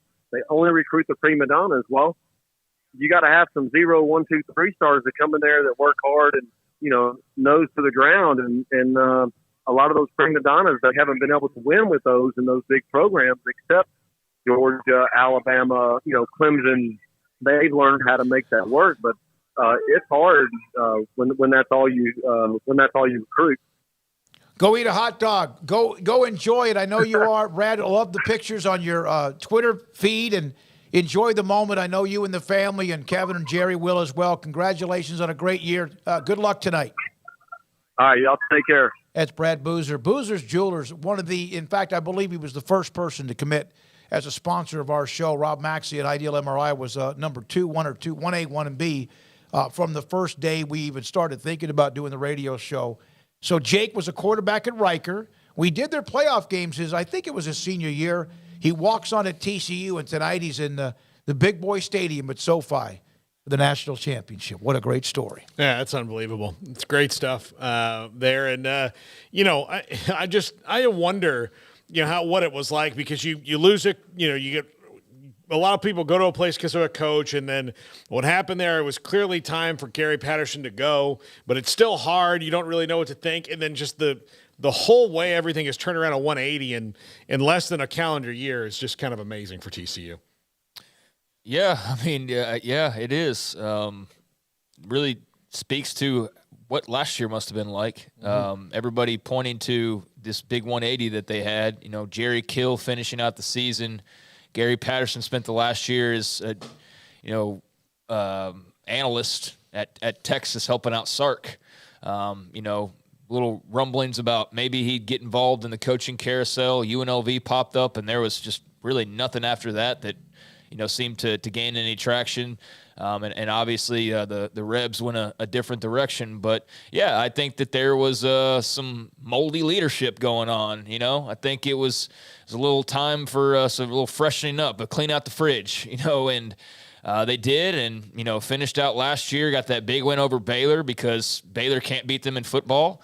And, they just got to celebrate, kind of there at the end of the season, just, hey, we still at least beat our rival, and, who knows what the future has in store. And then, here comes Sonny Dykes and Kaz Kazadi, and then, Gillespie, obviously, and Riley, and, obviously some of the transfers that came in, particularly on defense, obviously were big gets as well, and fit in nicely. It's just, they everything's been seamless for them. Ultimately, I know that, you read different articles or, maybe articles that come out after tonight. There will be more stories that we learn of, some of the adversity they faced and all of that. But, man, it seems like it's been pretty smooth sailing since Sonny Dykes took over there. Whereas it was rocky as all get out, the last few months prior to that. But since he took over, whether it's a transfer decision or a coaching decision or a play call decision or what have you, it's worked out for them. And so, yeah, enjoy it while it lasts, because that definitely doesn't last for everybody. And it's not supposed to even happen for a team like TCU, quite frankly, not to this extent. They're supposed to have some moments of fun, but end up 12-2 and not in the playoff, and go win yourself a Sugar Bowl, and that's great. Go win the Big 12 even, that's cool. But you're not supposed to be in the playoff. You're not supposed to be in the playoff if you're a Big 12 team unless your name's Texas or Oklahoma, right? Really just Oklahoma, quite frankly, in the 4-team era. But here they are, and they're not even just in it. They're in the national championship game itself. They took down Michigan, and they could very well take down Georgia tonight. I know a lot of people that don't believe that'll happen. There's even some that think it'll be a blowout. I'm not quite sure. I'm not going to pretend like I'm Mr. Know-It-All, but the fact that they're even here is freaking amazing. And I do know this. They're not just happy to be there. So if Georgia thinks for 1 second they're just going to roll in and slap them around and then just be done with it, I'm expecting far more than that from the Frogs. And if that were to be the case, then that would just go against everything we've seen from them this entire run. Which is what we saw from them against Michigan, what you were mentioning about they don't fear anybody, and it's been a hell of a run. From retired stockbroker on the chat room, third-generation Temple grad here, Temple High. I'm proud of these young men. Go Wildcats, Temple High. Go Frogs, TCU. That coach sounds like a great man that cares about his players. He was talking about Scott Stewart, of course, who was discussing Quentin Johnston and Jared Wiley now on the TCU roster. And Brad Boozer, we appreciate his time on just having a son who's involved in this and being a part of it. Now, there were a couple of today. Jalen Catalon from Arkansas, pretty damn good defensive back, has committed to transfer to Texas. Cam Rising, we mentioned that earlier, decides to come back, as does Corum, the running back from Michigan. We didn't get a chance to hit on that very often. Baylor lands cornerback Isaiah Dunson from University of Miami. And Oklahoma gets Wake Forest. This guy's disrupted as hell. Defensive end Rondell Boythroyd. He is now a part of the portal, and now that portal includes he's now at Oklahoma. Yeah, that's a great pickup for Oklahoma. They're starting to make some noise in the portal, and again they're going to need to maybe more than they want to over the next couple of years, just because of the amount of turnover they had. But getting somebody on defense, somebody that Brent Venables is familiar with because he was at Wake Forest and Venables was at Clemson for so long. So yeah, I think that'll work out well for both sides. Boythroyd's a good pickup for Oklahoma. Blake Corum, obviously, that's huge for him to be coming back from Michigan. That's absolutely massive. Hit on a lot there. Catalan, that's a nice pickup for. Yeah.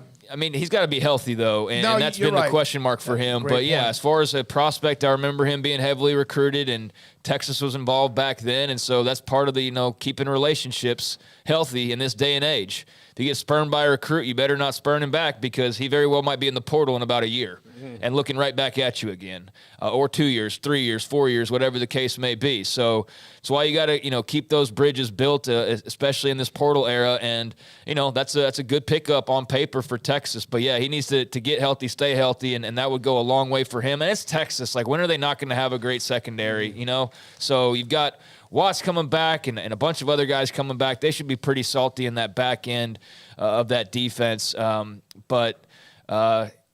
Yeah, you hit on a lot there. Well, I was just trying to get to it. No, I know. Catalan, by the way, had a surgically repaired shoulder. He played against Cincinnati, had 8 tackles in that game, was really very productive his sophomore, junior years. So, we'll see if Texas hits on a guy that has been hurt. As Craig, you mentioned, he has to he's a talent, stay healthy. Yeah, no doubt he's a talent, but that has been, part of the story as well. So, yeah, so long as he can stay healthy and stay on the field, then that'll be great for them.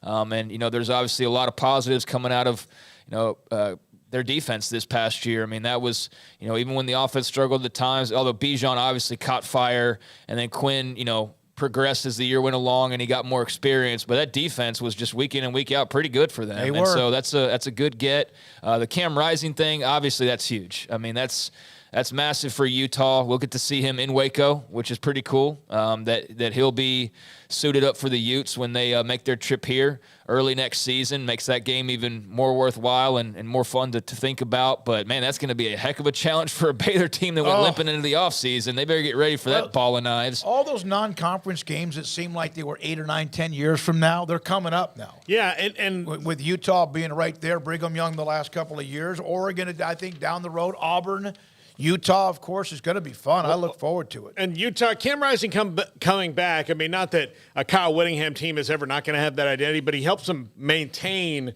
what they are, which is they're tough, man. I mean, they will absolutely – they're kind of the Dan Campbell biting kneecaps team to me of like they just don't go away. Good analogy. They absolutely – they're not USC, they beat USC twice, right? So they beat USC twice this year. At no point were they ever, and both those games were really good, the first one especially, but they don't, care about the glitz.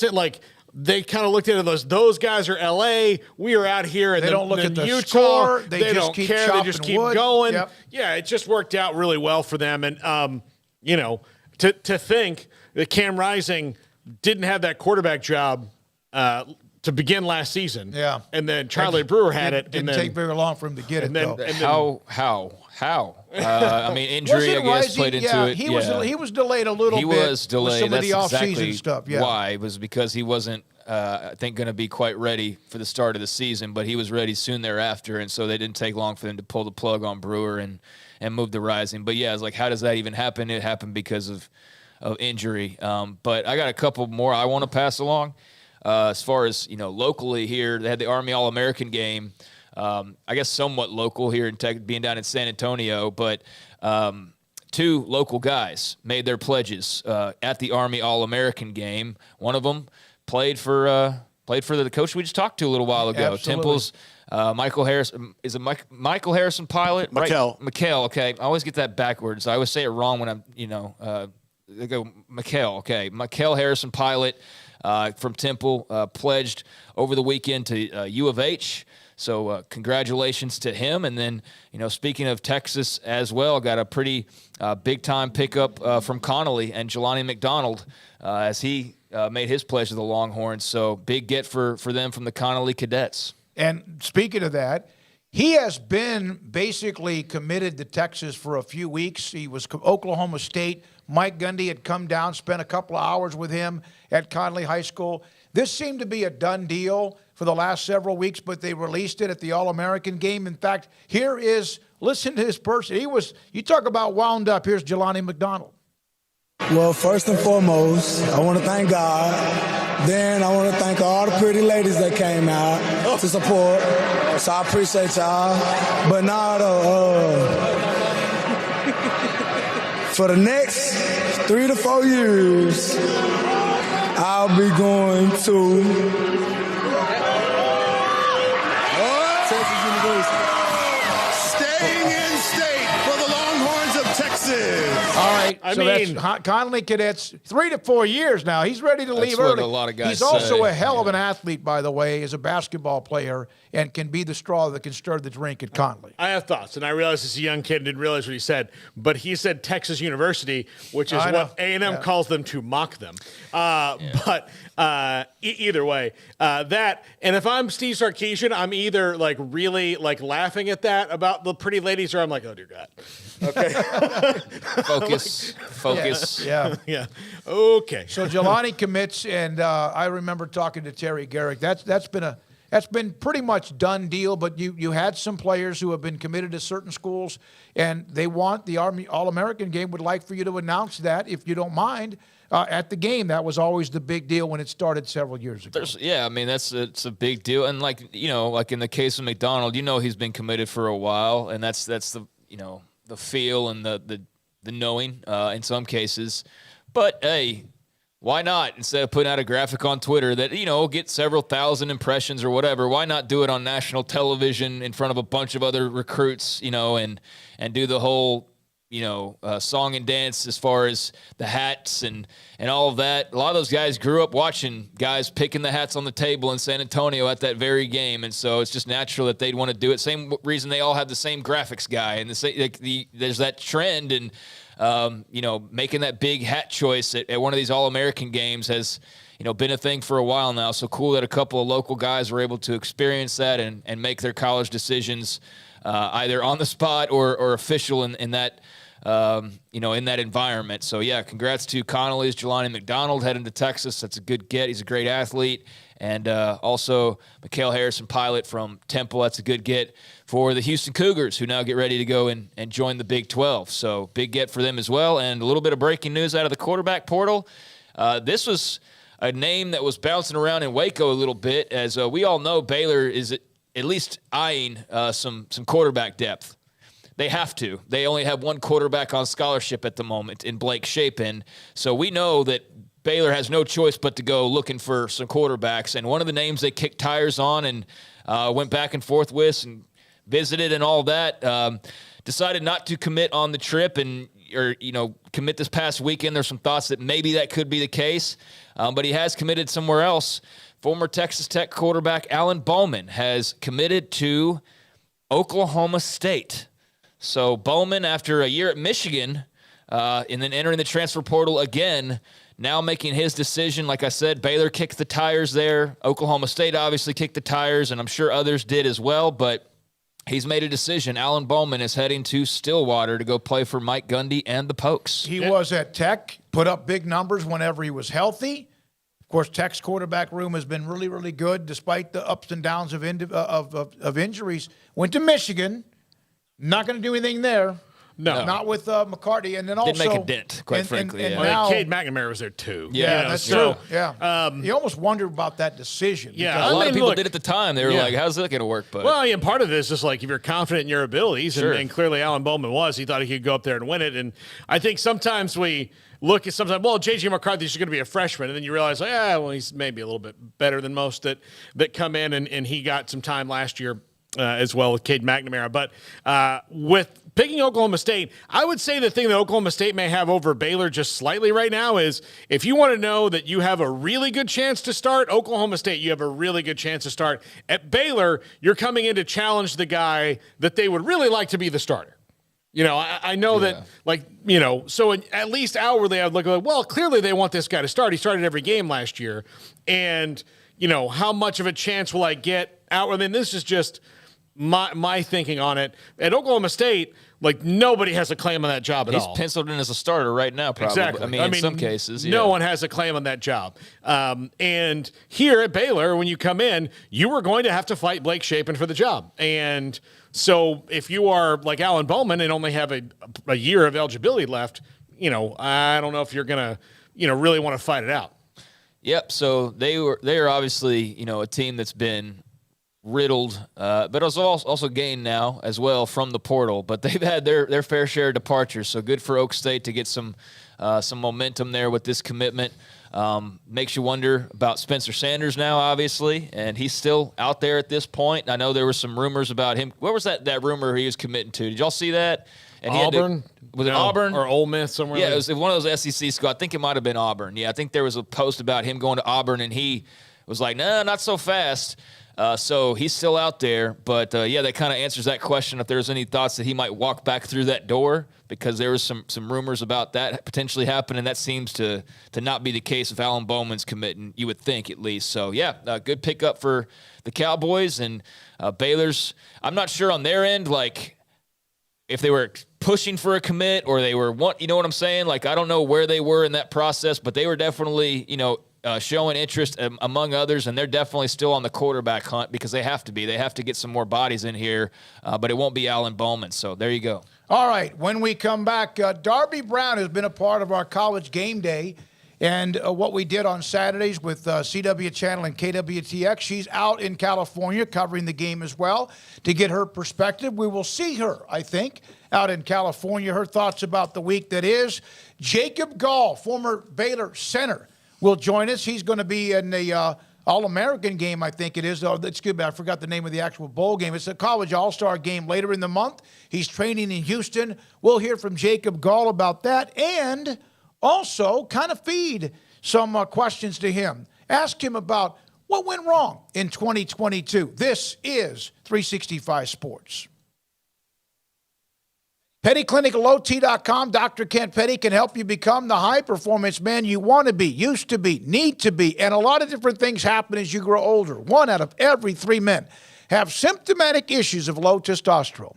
What is that? That is part of what feeds your energy for you to be who you want to be, who you were. It could be sex drive. It could be just your focus. It could be your energy. It could be your drive. It could be a lot of things. Sleep habits.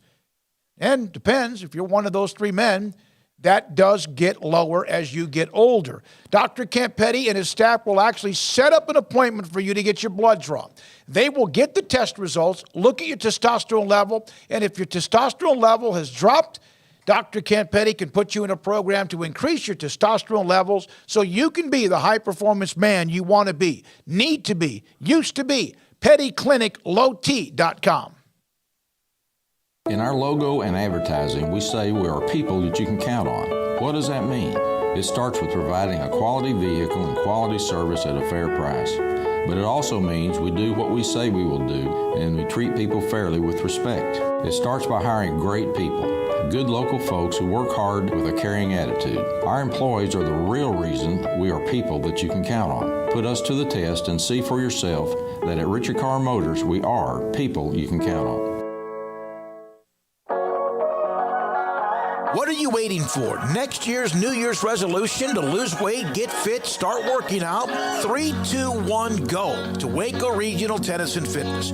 If you really want to get in shape, get rid of weight or inches, you have to make a commitment to work out. End the excuses of not enough time, you're too tired or too busy. There's a special place that will change your life at Waco Regional Tennis and Fitness on Lakeshore Drive in Waco. And they have a commitment to you too. With personal trainers Christy London, Randall Corley, and Alex Bosch. State-of-the-art Cybex equipment, new weights and spin bikes, clean and spacious locker rooms, each with a whirlpool and sauna, and a staff that will know your name when you walk through the front door. Elite tennis facilities and a great tennis pro in Britt Coleman.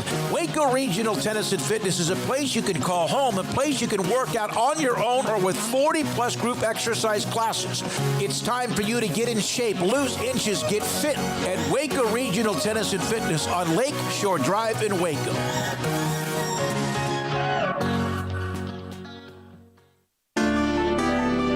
It takes time to reach goals. It's a truth that applies to more than sports. It goes for your financial goals as well. You work hard for your money, and you deserve an investment strategy that lines up with your game plan. And Chuck Verno, your Edward Jones financial advisor, can help. If financial investments aren't putting forth the effort you desire, stop by today for a financial review. Chuck Verno, 720 North 64th Street in Waco, 254-732-1161. Edward Jones, member SIPC. Howdy, Chet Garner here, professional guide, searching for bears in the wild. But not just any bears, oh no, a particular kind. With hundreds of thousands roaming freely in the wild, yet still hard to spot unless you know the signs. There they are, Baylor bears. If you're a bear enthusiast or even a bear yourself, join me and let's find some bears in the wild. Join the expedition at baylor.edu/alumni.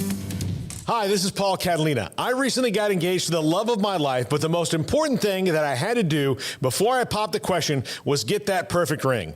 And I know nothing about rings. So I went to the wedding ring store, Boozer's Jewelers on Valley Mills Drive. I knew I needed a custom design, and that's exactly what they do. 9 out of 10 of their engagement rings are designed in-house. The entire process took less than a month, and they were great every step of the way. Great options on financing, excellent selection, and talented designers. My fiance and I get nonstop compliments on the ring. I only deserve credit for doing the smartest thing I could, walking into Boozer's and letting them work their magic. Your one-of-a-kind fiance deserves a one-of-a-kind ring, and that's what you get at Boozer's. Boozer's Jewelers, the wedding ring store on Valley Mills Drive.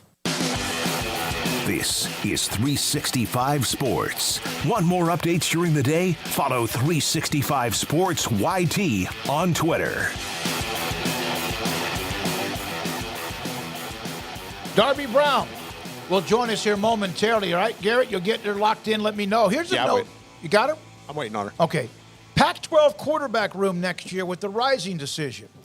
Caleb Williams, Cam Rising, Michael Penix Jr., Bo Nix, DJ Ugalele, Cameron Ward, Jaden DeLaura, Colin Schlee, Drew Pine, and Shedeur Sanders. Yeah, still want to see a little bit more from Drew Pine, and we'll see how Shedeur Sanders does in the Pac-12. I think he'll do fine, but because he hasn't played at that level yet, so there'll be, I'm sure, an adjustment period. And Jaden DeLaura played really well for Arizona this year. So, and Colin Schlee again, we got to see at UCLA what happens there. But yeah, there's a pretty deep QB conference right now. Uwe Angalale. Yes. Uiagalelei is how you say that. Let's just stick with DJU. That's what I think everybody does. But yeah, that's quite the impressive quarterback room. You know, we'll see, you know, how the rest of the roster shape up around them. But that's a huge feather in the cap for the Pac-12 from a marketing and excitement standpoint heading into next year. So that league can really use that to amp up the expectations for 2023. She was a part of our show throughout game days, throughout the year for Baylor. She's in California. She's been covering the TCU Georgia week of. And KWTX Darby Brown joins us now on 365 Sports from SoFi as they get ready for the game in about 2 hours. Darby, thanks for your time. Great to see you. Your thoughts about this week and what it's been like. How has TCU handled the week? I think think they've handled the week really well. I mean, I think at this point they're used to being the underdogs. They've kind of embraced it, although I've heard they don't like the term Cinderella team, and I don't know if that's really deserved at this point to throw at them, but it continues to be thrown at them. But I think they've handled the week pretty well. It seems like they've sort of been on a business trip from, the players I've talked to and even their moms, which that's always an honest indicator of how they're doing. It seems like they're pretty locked in and ready to play this game. They're, as you can see, kind of doing some pre-warm-ups out here. So I've seen, Max Duggan throwing the football a bit and some of the local guys as well, the Temple guys getting out here and getting going. So it's getting pretty exciting here at SoFi. So, Darby, I mean, 3 local connections with, Jared Wiley and Quentin Johnston, and then, of course, Midway's Trey Hodges-Tomlinson. What's it been like for them to be out there experiencing all this in the national championship? It's awesome. I mean, I saw Jared Wiley first run out here, and he kind of put his arms out and was kind of like flying through the stadium. I think he's pretty excited. No doubt. I mean, these guys are from, right around Central Texas. As you mentioned, the 2 Temple guys, and then Travius being at Midway. So they're Central Texas guys. They're really proud to be from Central Texas. And then, they're just excited to be able to given this opportunity. And they've earned it. I mean, they've been a big part of this year with TCU. So they have definitely earned their spot out here on the field for this one. And I know they're really looking forward to this opportunity. I think they felt like they were in Arizona for a really long time, and they probably feel similar here in LA, so they're ready to play this game, no doubt. Darby, I saw a couple of tweets that Kendry Miller was out there at least warming up, and there was a comment, I guess, from Sonny Dykes that they're just going to warm him up and see how he feels ahead of tonight. Were you able to catch any of that and just kind of taking in sort of how TCU is going through their warm-ups right now? Yeah, I did see him. I mean, as we've learned in the past, not totally sure what all that means, especially with these, pre-warm-ups. There's not a whole lot going on quite yet. Probably the better indicator will be when they come back out here dressed. But, yeah, I know we'll see that. That definitely would be crucial, if they could have him tonight. Obviously, they made it work without him for most of that game in the Fiesta Bowl. So we'll see what happens. But, yeah, I don't know. They weren't giving a lot of insight on that throughout the week. And I would say so far you can't really tell. But it would definitely be a positive. It's a positive sign he's on the field. So, we have seen him at least. Darby, you've covered a hell of a lot of events, a lot of really special events, and are having an opportunity to be a part right in the epicenter of college football. It's an early game. A lot of times these games you got to wait till like 8 o'clock at night if you're in Central Time. Of course, right now it's 2:40 where you are. Your thoughts about being there and covering one of the events like you are today?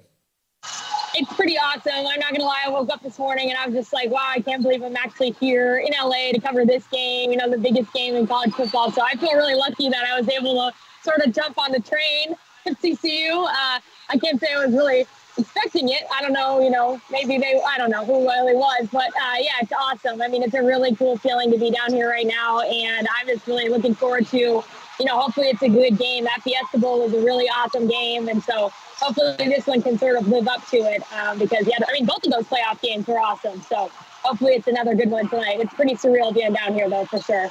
It's too bad the stadium's a dump. Yeah. I will say one complaint. It's actually cold in here, which I did not anticipate.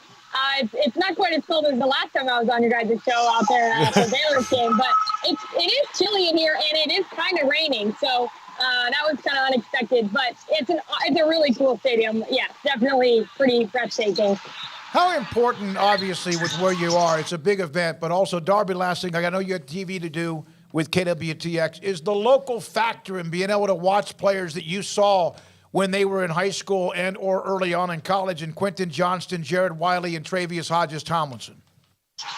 I think it's really awesome. I think they've appreciated that I've been around too, which has been really special. And that to me just shows it's not about me, but it's about, they're just proud to be from Central Texas. And they appreciate that, I'm there, yes, but mostly that they know that people back at home actually are caring about what they're doing as well. I mean, I don't know if you guys have seen, but the Temple kids have a billboard in Temple right now. So that's pretty awesome. So I think they've really appreciated the support from back home. And I think it's really cool to know where they came from, to know where they're about to play right now. It's pretty special. So, I think it makes it all a pretty cool deal for everybody, both sides. I know you'll have a late night, and hopefully we'll be able to get a few things from you from the post game as well. Darby, for tomorrow. Thanks for your time and appreciate you jumping on with us. It was great to have you on throughout the college football season. Thank you, guys. Darby Brown, KWTX at SoFi for Georgia, and also TCU. She was also in Glendale for the semifinal game last week in the Phoenix area. I mean, it's January as it is, but it can't get cold in California. I mean, that sun goes down and it can get cold, but especially this time of year, you think just seeing SoFi, if you just see like a little snap of it, like, oh, it's regular shape, and then you realize like, no, it's white. Like there's the elements get in there. There's there's openings in that stadium, so if like there's wind or something like that can have an effect. It's not a fully enclosed deal, and so not sure how much that will play an effect on tonight's game. But yeah, she's right. It's certainly better than the conditions in Fort Worth a few weeks ago, and her being on the sidelines of the Armed Forces Bowl, which was, I guess apparently we were at the coldest bowl game or the second coldest bowl game in modern era or something like that when all was said and done. And I believe it. I believe it, having just walked in it a little bit. I absolutely think it could have been that. I thought I was waiting, and I know some of these guys have passed on, waiting for Jethro Pugh and Bart Starr and Jerry Kramer, Tom Landry, Vince Lombardi. I've heard we've had players that played in the ice ball on before, and a lot of them, including Bob Lilly believes that there was no way they would play that game today. Like, it was so cold, there's no way they would play that game. Like, there wasn't as much. Well, it was too cold to snow that much, right?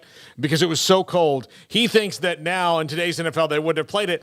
And I remember following up, like, do you think that would have been a good decision? And he was like, yes, absolutely. They lost the game. But well, it was pretty damn close, although the field was not icy in Fort Worth. That was that we know of. Yeah, well, we didn't play on it. Well, it was for Baylor's defense. Yeah, I mean, that was awful, but we were just in the press box. So, it could have very well have been that. It didn't bother. I mean, then Air Force was smart enough to bring ice skates if it was. And they skated all over that place. I just know that I was thinking, like, I was just about to ask Jacob while we were walking in, like, what did the Marines tell you about frostbite? And then I remember that he was in Hawaii, which they didn't tell him anything about frostbite. So it would have been a waste of their time and his. They were doing mind games. So I just thought that, like, maybe in basic training somewhere they would have told you something about frostbite, because I was like, this is what it feels like. We were only outside for like 10 minutes. Let me tell you something. I know you guys had to walk into the stadium. And we did too, and I was tucked behind where they had, pretty close to the start. Craig was parked like a lot away. They wouldn't let him in the other lot, which they did with me. But after the game, when we did the post game, the interviews with Aranda and Dylan Doyle, walking out of that athletics area, down the stairs to the parking lot was about what, Craig, for you, 200 or 300 yards? Something like that. Mine was like 150 yards, and at one point I stopped to turn around just so my face didn't feel like it was being blistered. Here are some names. College football has announced their class of 2023 Hall of Fame. I'm going to go down the list of the players. Eric Berry, the defensive back at Tennessee. Michael Bishop, quarterback at K-State. We had him on the show during the football season. Reggie Bush. He may not be as recognized as a Heisman Trophy winner. He's going into the College Football Hall of Fame from USC. Dwight Freeney, Syracuse. Robert Gallery, Iowa. LaMichael James, kid from Texarkana, Liberty Island High School in Oregon, he's going in. Derek Johnson from Waco, Texas, from Waco High in Texas is going in. Bill Kohler, defensive tackle from Montana State. Luke Kuechly, linebacker, Boston College. Jeremy Macklin, remember how talented and dual threat he was as a wide receiver and returner from Missouri. Terrence Mathis from New Mexico, wide receiver. Went to the Falcons. Mm-hmm. Bryant McKinney, a monster of an offensive lineman at Miami. I think he was the best offensive player on the 01 team. And that's the team that was probably the best team of all time, although there's arguments with one or two others, but that would be hard to beat them. Corey Moore, defensive lineman for Virginia Tech. Notre Dame's Michael Stonebreaker, the linebacker. Tim Tebow, quarterback at Florida. He should have his own induction class. Should be a one-man induction class for Tim Tebow, right, Paul? Well, we all know that's what's going to happen. Why is he sharing the stage with anyone else? We don't know that's going to happen.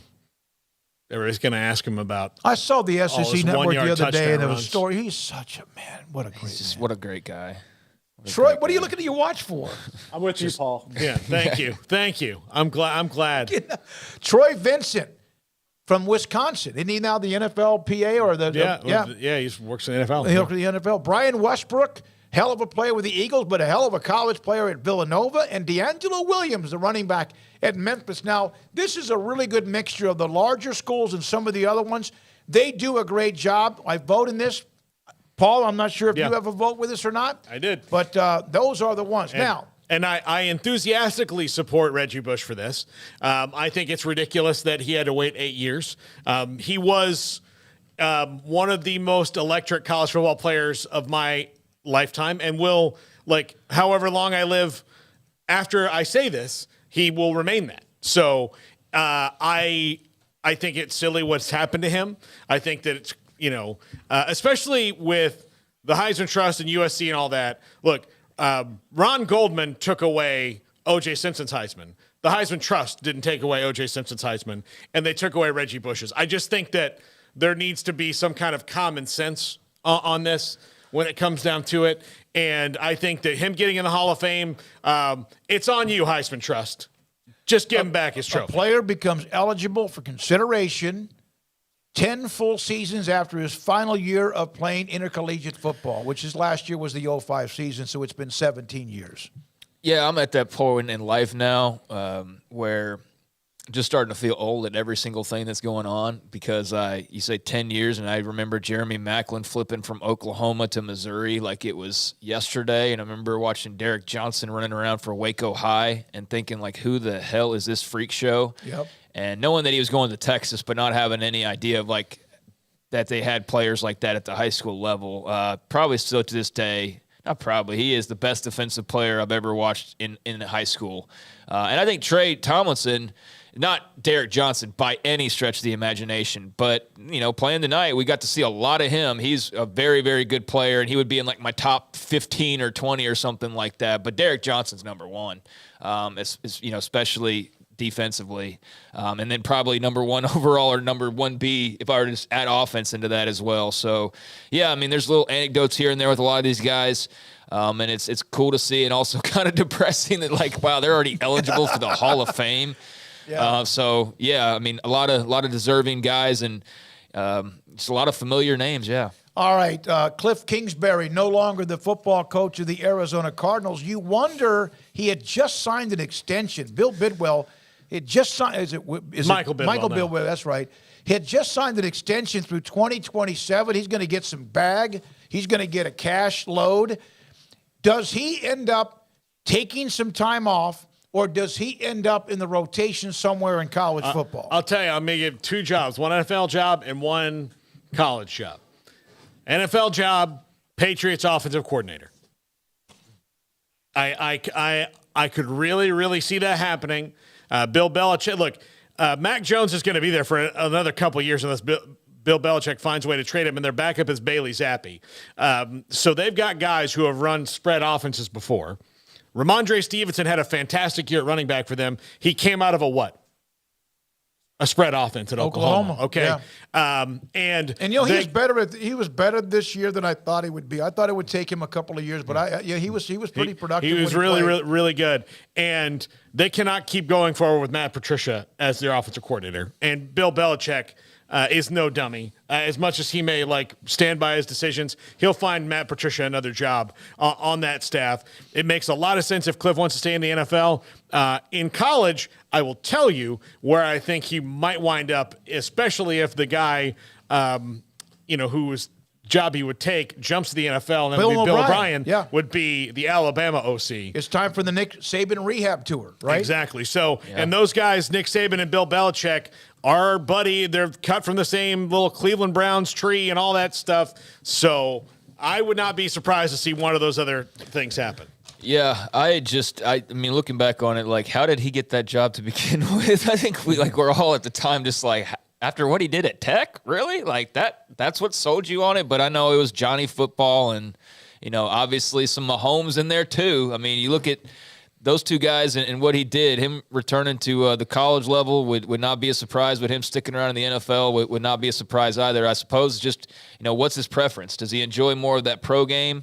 Does he want to get back into the college coaching ranks and maybe go get himself a head coaching college job somewhere? The carousel's pretty much, over.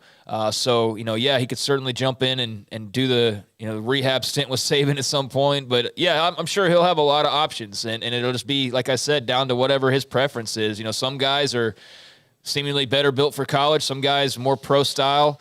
I don't know where he really falls on that. I don't know really where he falls on recruiting. And, he was in a different college football when he was last in it. He wasn't in NIL college football. He wasn't in transfer portal college football. So I don't know if that's something that appeals to him or wants him to, or makes him want to run away even further to, the NFL systems. But that's not a surprise. It's a little dysfunctional pairing at the moment, he and Kyler, and just overall the Cardinals needed to make a move. I think that was pretty obvious that this was coming. And so, not a surprise at all.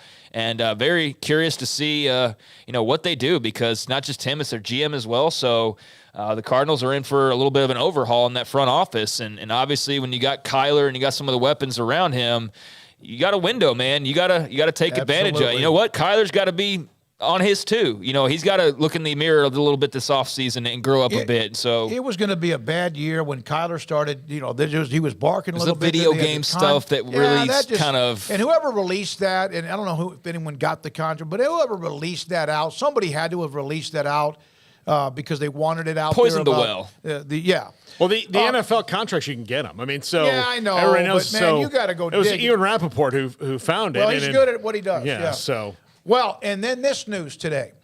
The Buffalo Bills, we are thrilled and proud to share that Demar Hamlin has been released from the hospital, returned to Buffalo, doing well. This is the next stage of his recovery. That's from the University of Cincinnati Medical Center, and this has all been in less than a week since Monday night last week with Cincinnati and Buffalo, and all the stories from that point.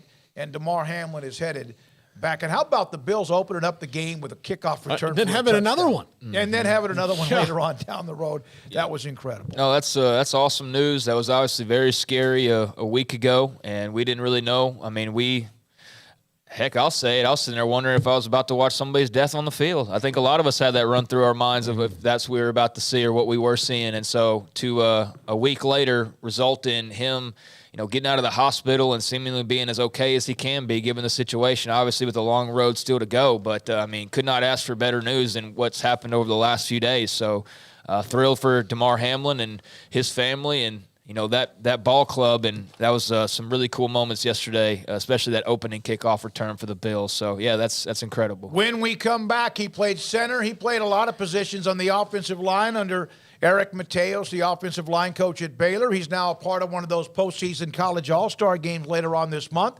He started out at the University of Buffalo, transferred to Baylor, was a major part of that team that beat people up in 2021. It's Jacob Gall next on 365 Sports.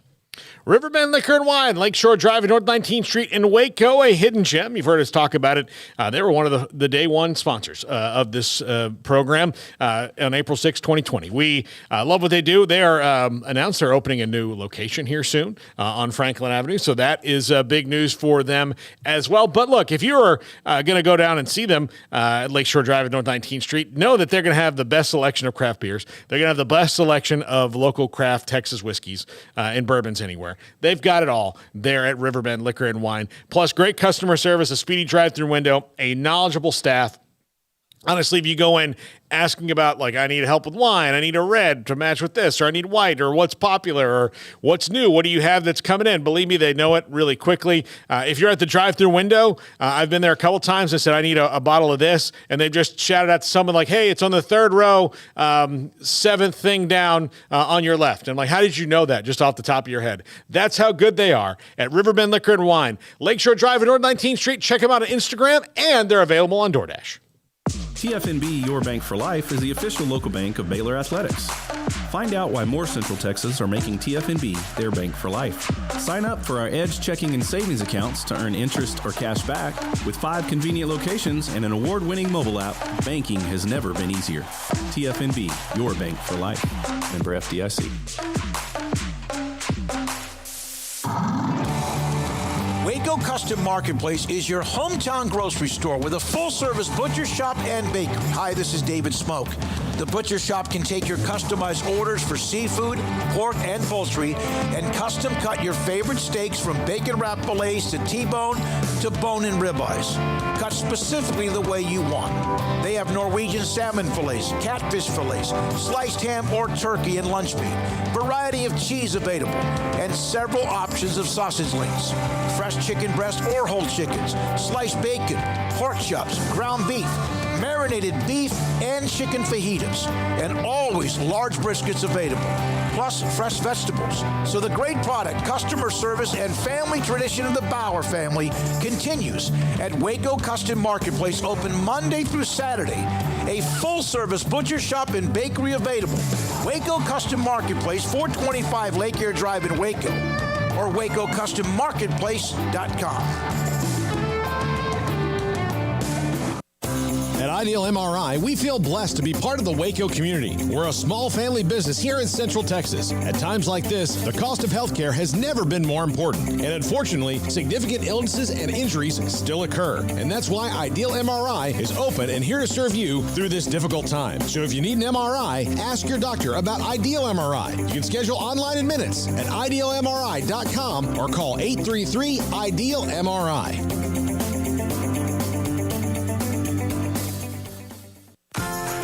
Automatic Chef Canteen is a full-service micro-market vending and office coffee provider with state-of-the-art vending equipment, a wide variety of products, and offering custom-fitted micro-market vending office coffee solutions for your employee break room. You want a full break room solution and a workplace oasis? Well, Automatic Chef Canteen, locally owned and operated for over 50 years in Central Texas, also includes in-house mechanics on call 24/7 for fast, reliable service and maintenance. Automatic Chef Canteen, 6900 Imperial Drive in Waco, or online at automaticchefcanteen.com.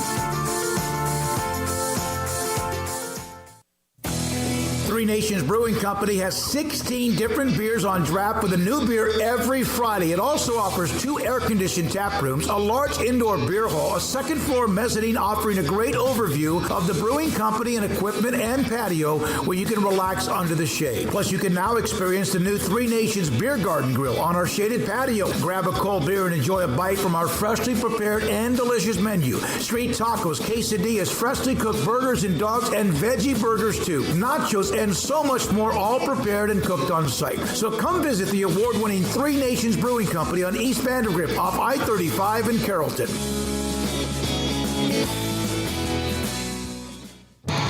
This is 365 Sports. Are you a Sikkim 365 super fan?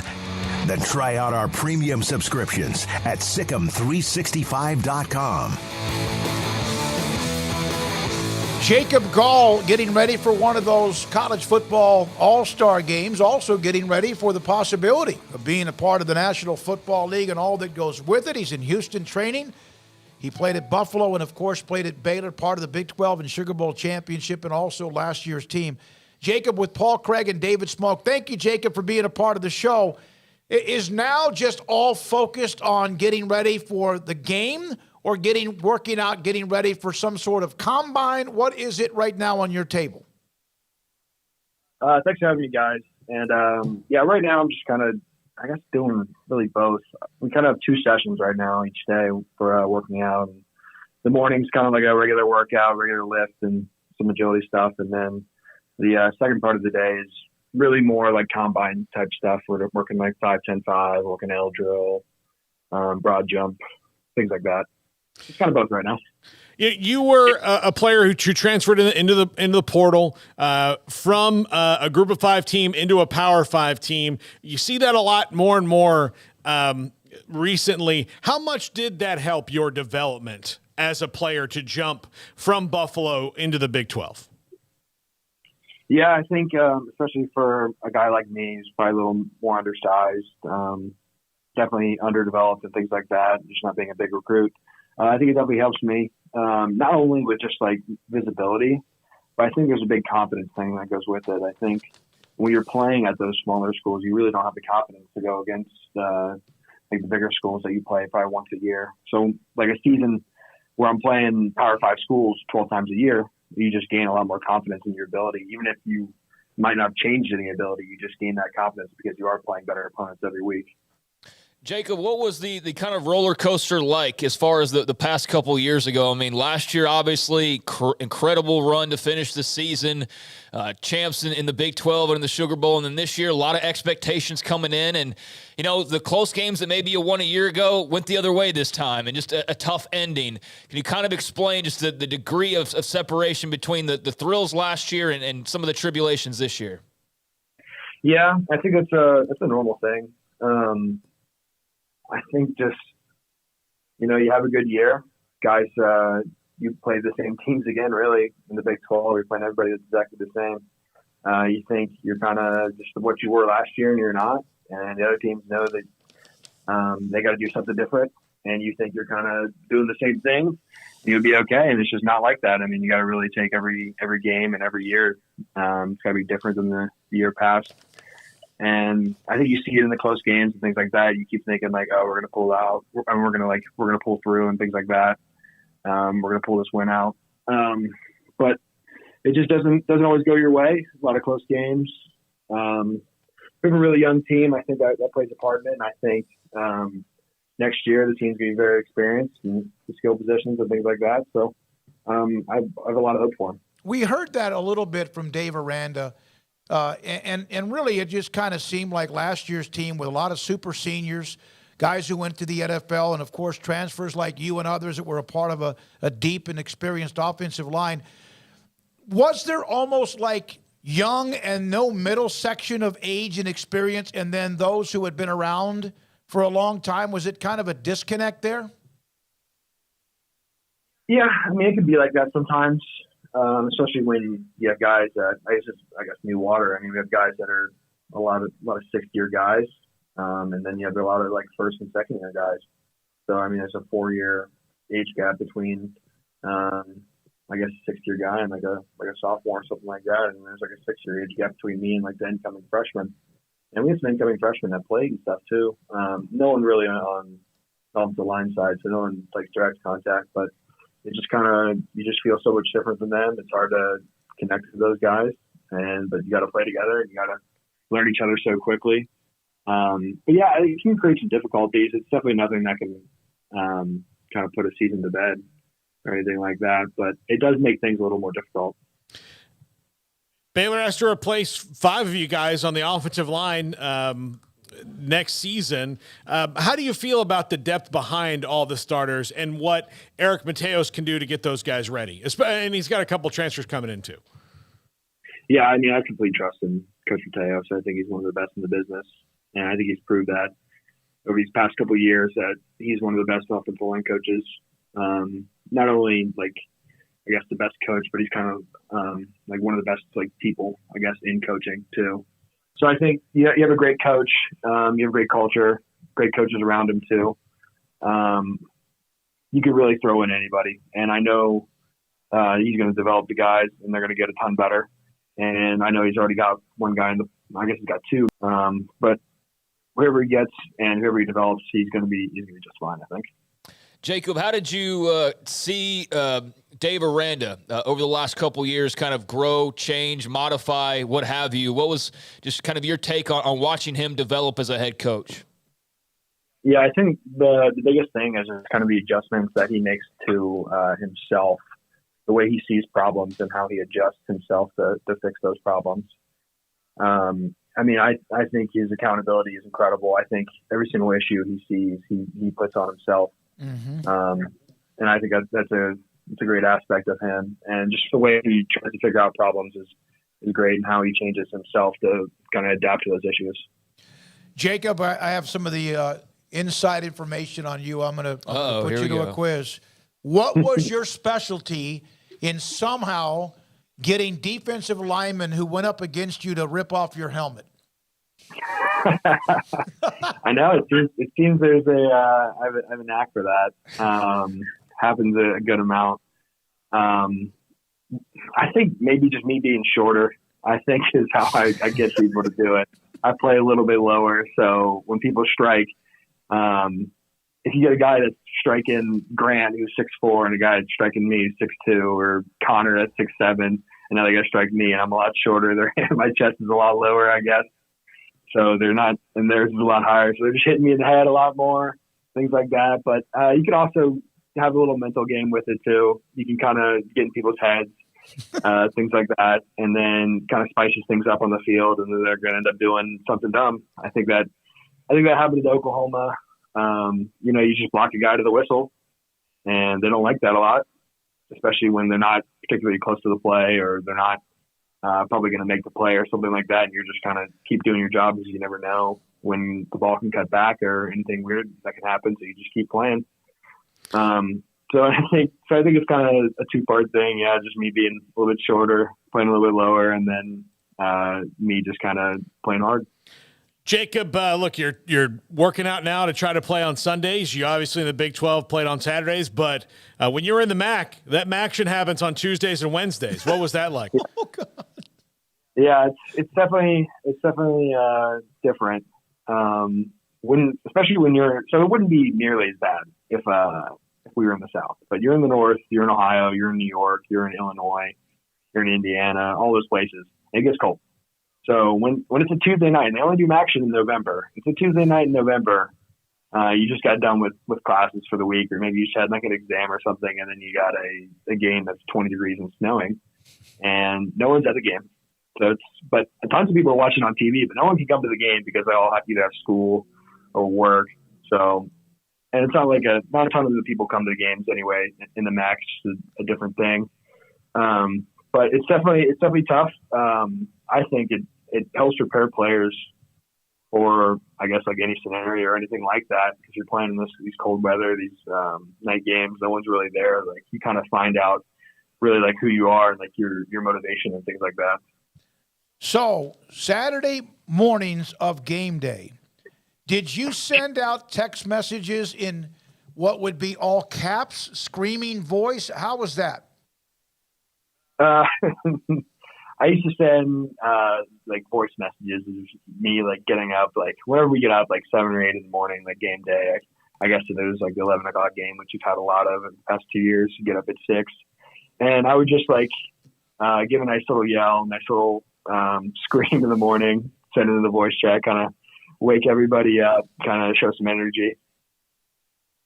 One of the things Coach Mateos did say about you when he graded film of the offensive line, when he tested on Fridays, he always tested you last because it gave him the most confidence. Did you ever know that?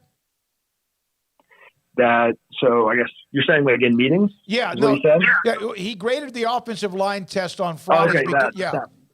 Okay, yeah. I mean, that makes sense. I'm the one making the calls out there. I'm getting everybody in line, so I'm the one that's got to be on my stuff 100% of the time, so I can make sure everybody else has a chance and knows what they're doing. So I'm always prepared. So I'm glad he knows that, and glad he uses me for confidence, because I use him for confidence all the time. Jacob, what was your biggest thrill in green and gold? My biggest thrill? Yeah. Or favorite moment, what have you? Oh, I think it's got to be the Oklahoma game last year. Okay. The home game that we had against them. Never really experienced anything like that. You can always say the Big 12 championship's always awesome. The Sugar Bowl is awesome. Those are great things you can look back on.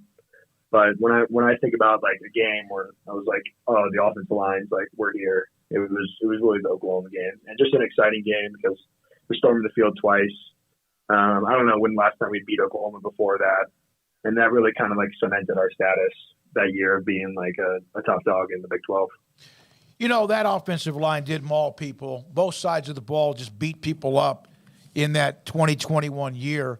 When you think about those to your left and right, some, of course, are moving on, and a lot of them basically are moving on. What do you think about those guys in your position group as far as in the offensive line room? Yeah, I mean, I love those guys. I mean, we have a war every day. We're fighting. It's the same with the D-line, too. I mean, those guys made us a ton better, and we made them a ton better every day. I mean, I told Apu that a bunch. I was like, I don't know if I could go out there and play how I play if I wasn't playing against you every week. If I wasn't going 4 days of practice against you. one of the best D linemen in the country. So I think there's just so much love for those guys and so much appreciation for how hard they worked and how much they made me better, and then how much I can make them better.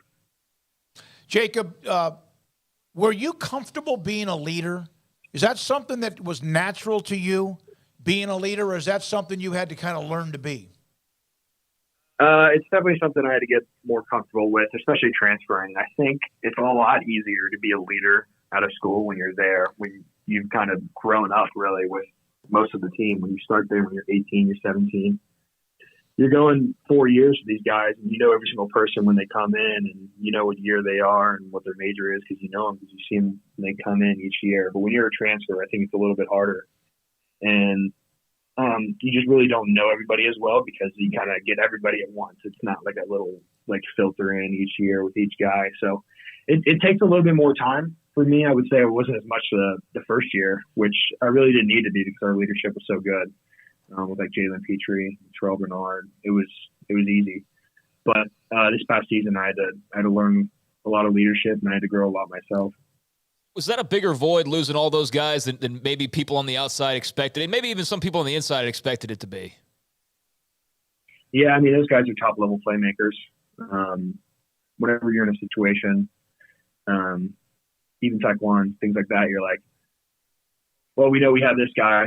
This guy, if anything's going to happen, it's going to be this guy that's going to do it. And you have things like that. When you lose big players like that, it's always tough to fill in. But players aren't made overnight. It's going to take years like this for players to grow. Terrell Bernard and Jalen Petrie had years like this where they had to grow before they became those things.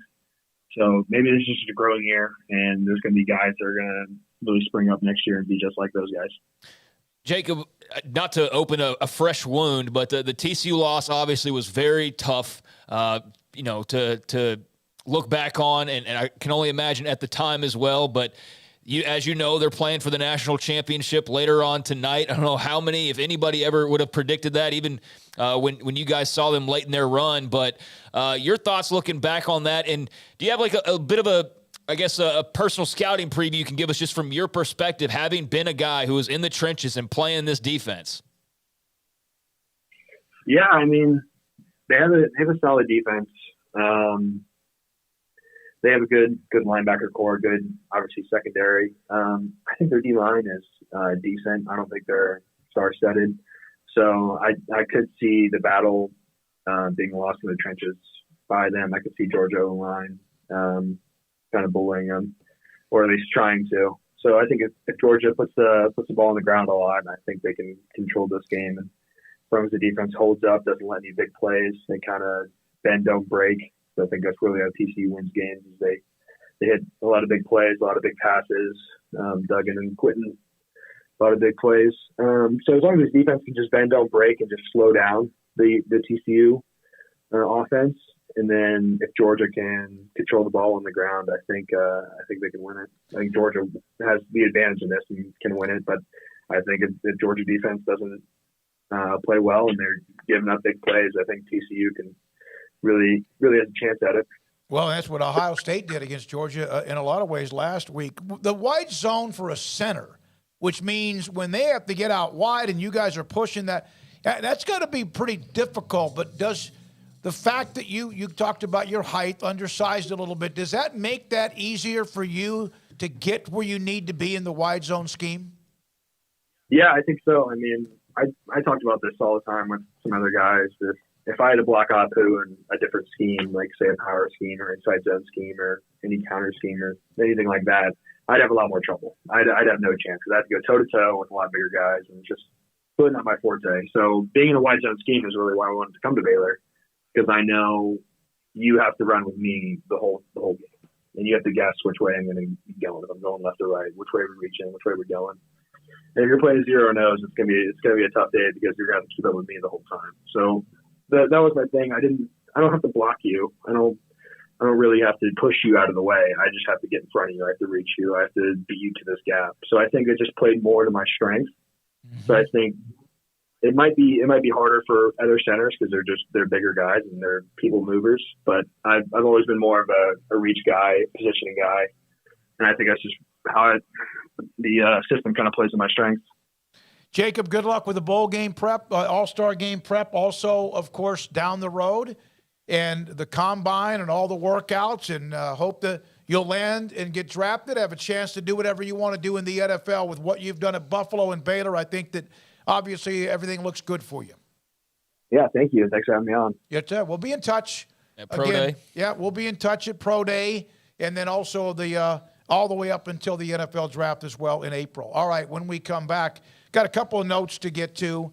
And then at 5:30, David Helman on the NFL and the Cowboys with a just terrible-looking performance in Washington against the Commanders. Oh, they're peaking right at the right time, aren't they, Paul? Gee, I just hope that it was a one-off. But look, it's the playoffs. Look, my full expectation is the Cowboys going against Tom Brady, a guy who is 7-0 against them, step on their you-know-whats next week. That's what I expect. If something else happens, shoelaces. I wish it was their shoelaces. So do they. No, I think that they. I mean, if something else happens, great. They should beat this Tampa team. They should, but they should have done a lot of things over the last quarter century that they have not. Let's get into that when David gets here. But yeah, it was just like a. I'm sure there's a lot of good excuses, but they look like crap on Sunday. This is 365 Sports. IdealMRI.com, Dr. Rob Maxey, his staff, IdealMRI.com in the Central Texas marketplace, just on the southern part, on the west side of I-35, if you're around the Waco. If you're like in Austin or even Houston or Dallas, if you are around the state of Texas and you have an MRI coming up or you're going to have one, and you look at the price of whatever MRI is going to be for you, and if it's not $500 or less, it's worth the drive. Even with the gas, whatever, $497 is the ceiling of what you'll pay at Ideal MRI. Every time. Not once, every single time. $497 and even less on some occasions based on, you could also, that doesn't even include the filing of insurance papers and all that, and they'll help you with that. I've been inside their machine on 2 or 3 occasions, once for my shoulder, once for my abdomen, and I think also one time for my lower back. It was because I had a little issue with my hip was kind of being uncomfortable, and it was something to do with the L3 and L4. Ideal MRI nailed it. The evidence of what is hurting you, muscle, ligament, or something else, and the money at $497 or less. Dr. Rob Maxey and his great staff, Central Texas Marketplace, IdealMRI.com. With so many companies and policies out there, it gets so confusing shopping for insurance, and I never know if I'm getting the policy that's right for me. Luckily, I met the team at the Nitchie Group Insurance Agency. With the Nitchie Group, you can go to one company and get access to coverage options from many insurance carriers, and you get to speak to a real person about your specific coverage needs. With the Nitchie Group, I know I'm getting the right coverage at the right price. If you need insurance, talk to the experts at the Nitchie Group at 1-800-258-8302. Stepping into a new pair of boots is great, but stepping into the boots of a U.S. Army officer can also add confidence and leadership skills to your son or daughter's career path. There are more than 150 occupational specialties to help them find the best fit for their future. See all the things your son or daughter can achieve in our boots at GoArmy.com. U.S. Army Waco Recruiting Company, 254-598-8131 or 254-776-1543.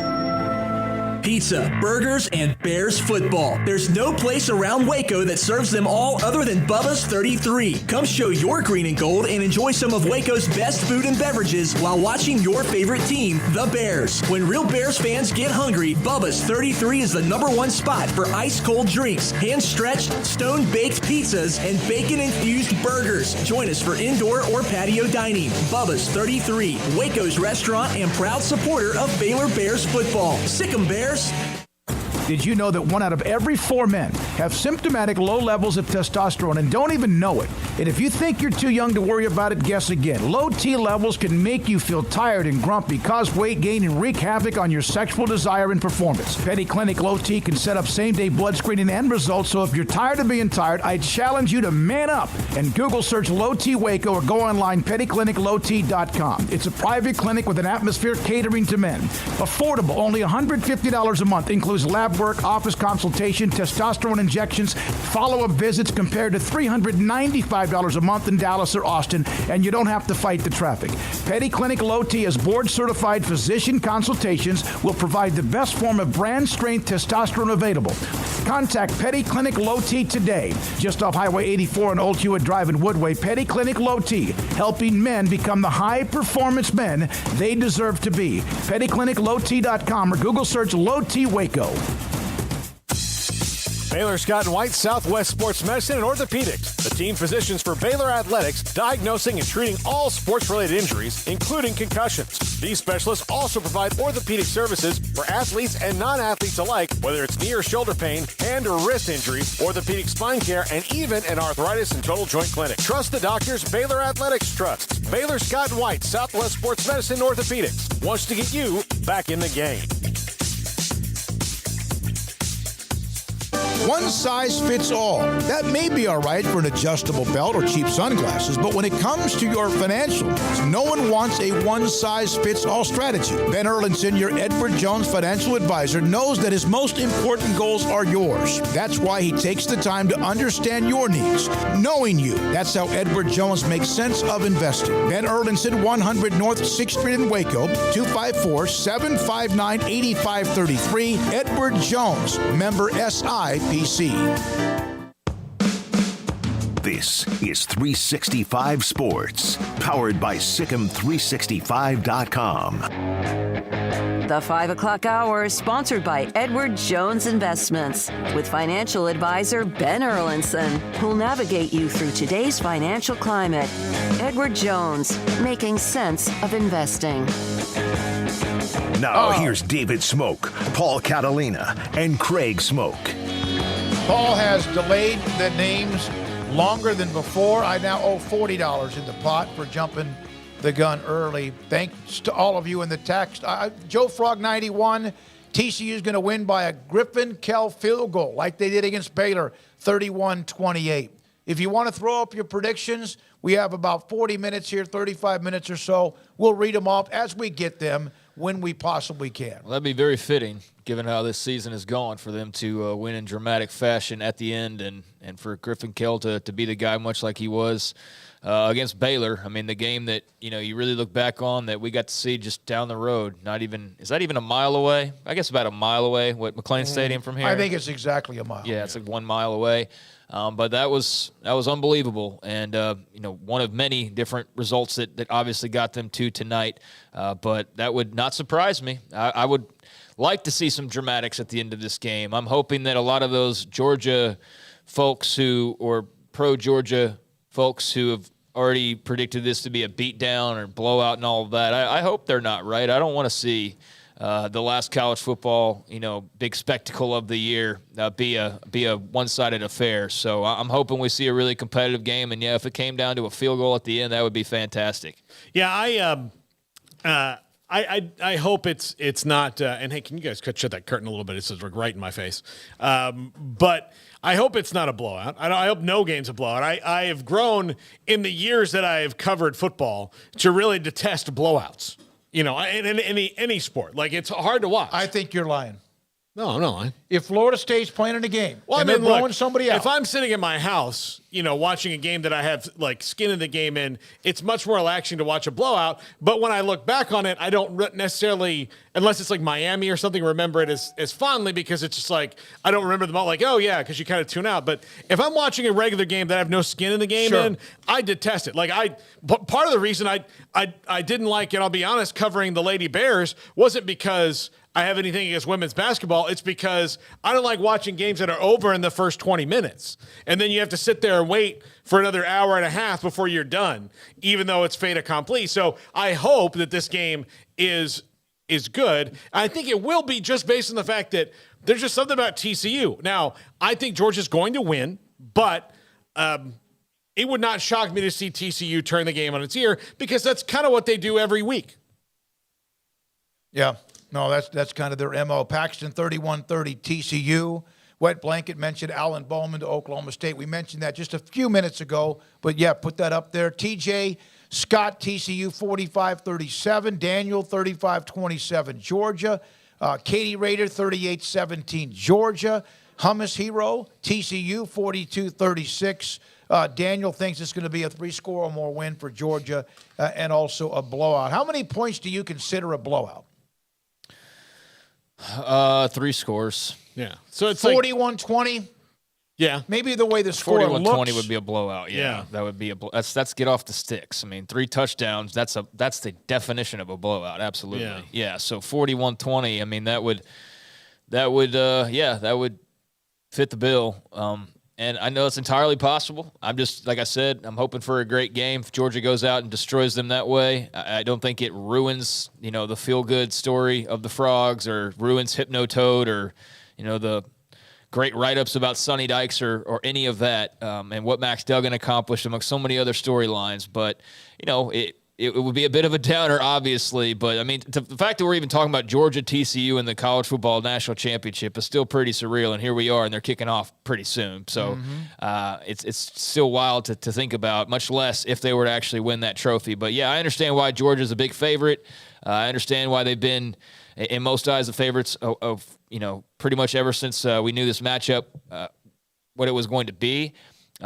With their dramatic victory over Ohio State. But, yeah, I can't wait to see. I'm just bummed that this is going to be, like I said, we're like the last big spectacle before we get into draft season and eventually spring ball and all of that, and with some recruiting all along the way as well. But hoping the Frogs hold their own. Saw Brett Yormark's out there walking the field right now. He's got to be thrilled. And I know they've done a lot of marketing and stuff in Los Angeles this past week to promote the Big 12. So good to see that as well, just on from that standpoint, that there's a commissioner, trying to spread the name of the brand and come up with creative ways to do it. And I think they had Frogtown or whatever they called it, and they had like a special purple drink and special Nike kicks I saw on the timeline and whatever else they've been jazzing up the week with. But yeah, they've done the Big 12 proud, that's for sure. All right, so here's a note on Northwestern football. They've been waiting to name a defensive coordinator, and even some fans were getting a little bit uneasy. They have hired David Brown. He's the new defensive coordinator. He's been at North Dakota State. They played in the FCS championship game. South Dakota State, what a year they had, but he now is running the defense at Northwestern. One local note, then we break, and this is a high school note.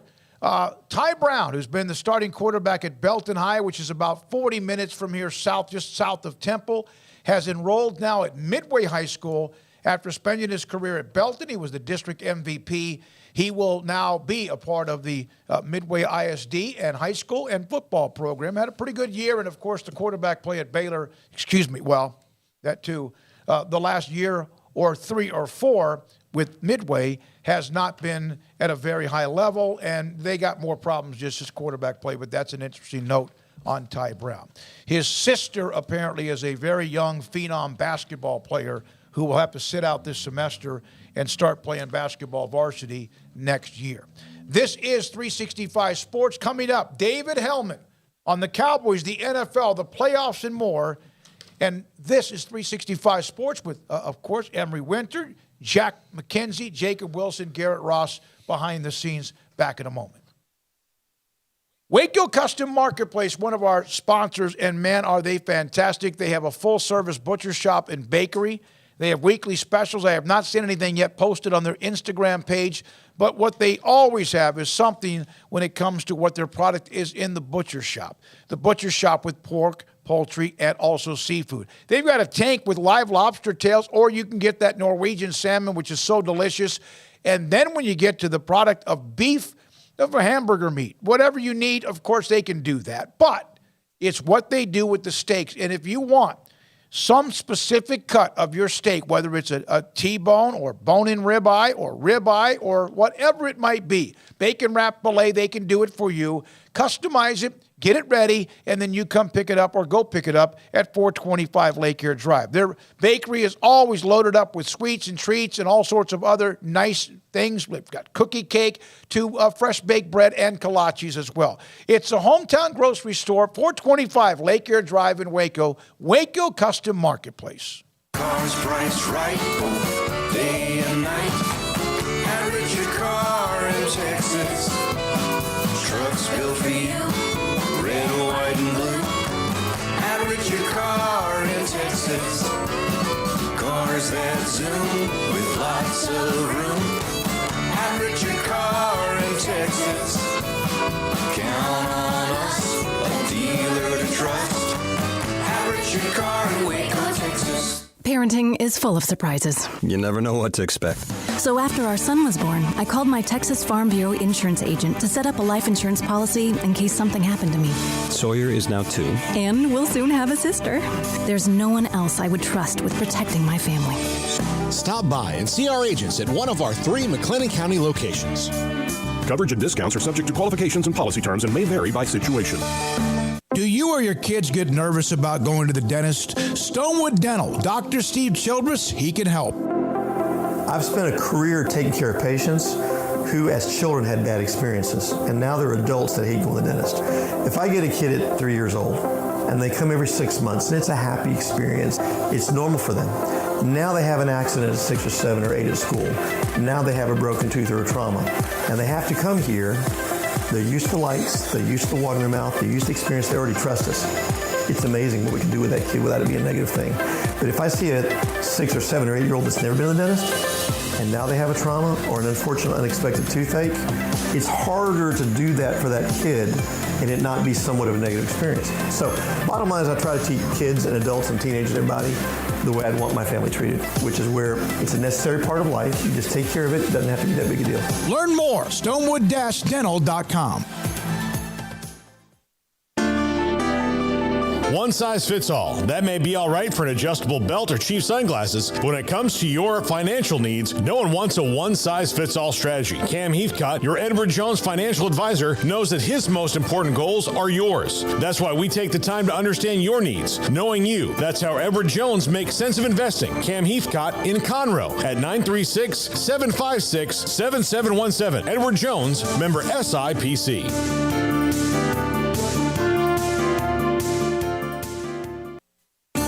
There are 26 letters in the alphabet, over 600,000 words in the dictionary, and just 3 of them said together can change everything.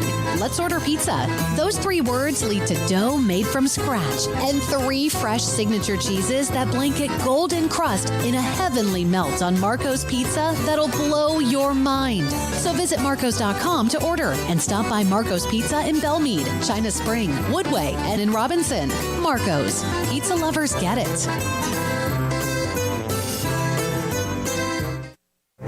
Stepping into the boots of a U.S. Army officer can add confidence and leadership skills to your son or daughter's career path. See all the things they can achieve in our boots at GoArmy.com. U.S. Army Waco Recruiting Company, 254-598-8131 or 254-776-1543. Welcome back to 365 Sports. It's time for our weekly segment with David Helman of FoxSports.com. Cowboys wrapped up the regular season with a stinker in Washington against the Commanders, but it did not affect who they played. They'll play Tampa Bay, of course, a week from tonight in the NFL playoffs in the wild card round. David Helman joins us from Fox Sports, covers the Cowboys, covers the NFL. And David, I mean, I understand there's a lot of little moving parts or whatever, but what in the hell was that we saw from the Cowboys in Washington?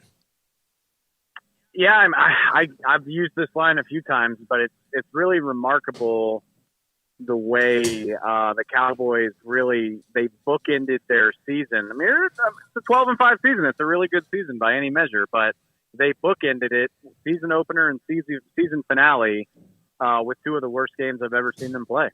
And I mean, I don't think you can come up with one reason why you would play that poorly. From Dak Prescott playing one of the worst games we've ever seen from him.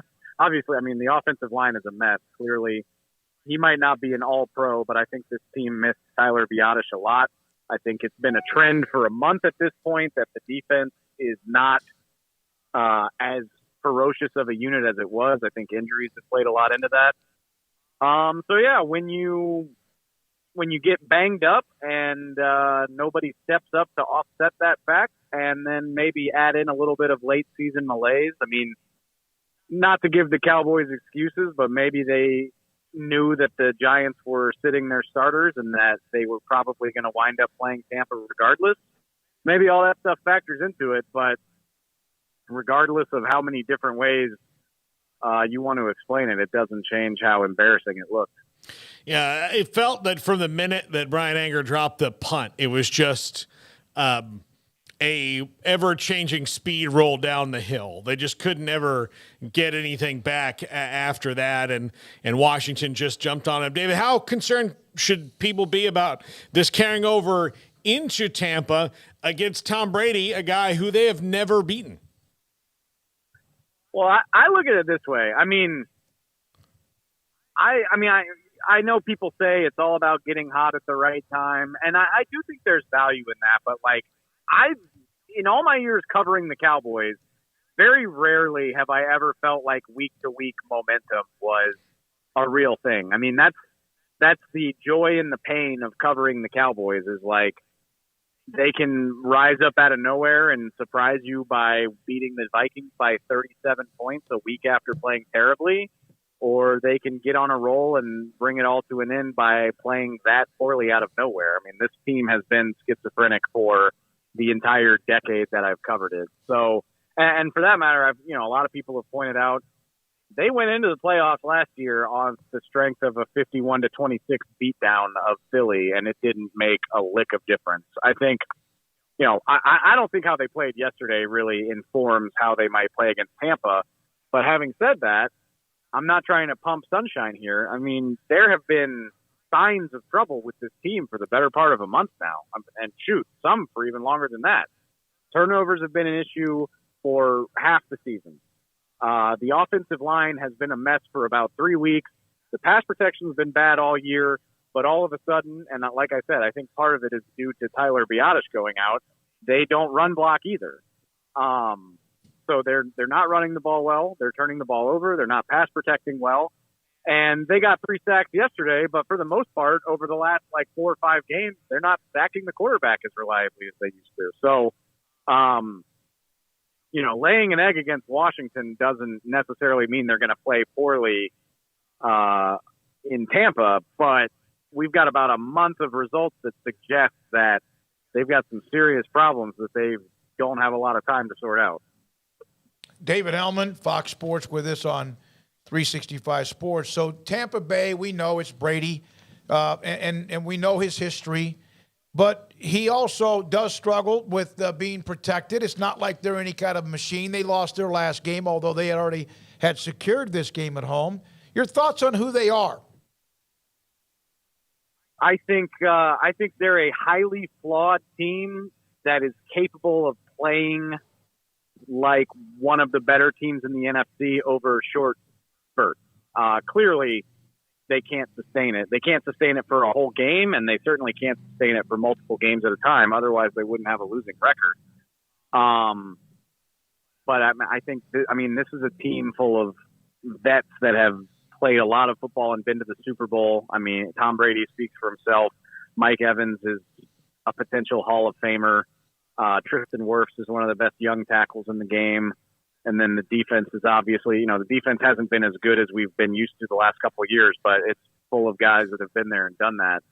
I think it's interesting. I mean, both of these teams are dealing with horribly beaten up offensive lines. That's been one of the stories of the Bucs season, is from the very beginning all the way back in training camp, they just haven't been able to keep their line healthy.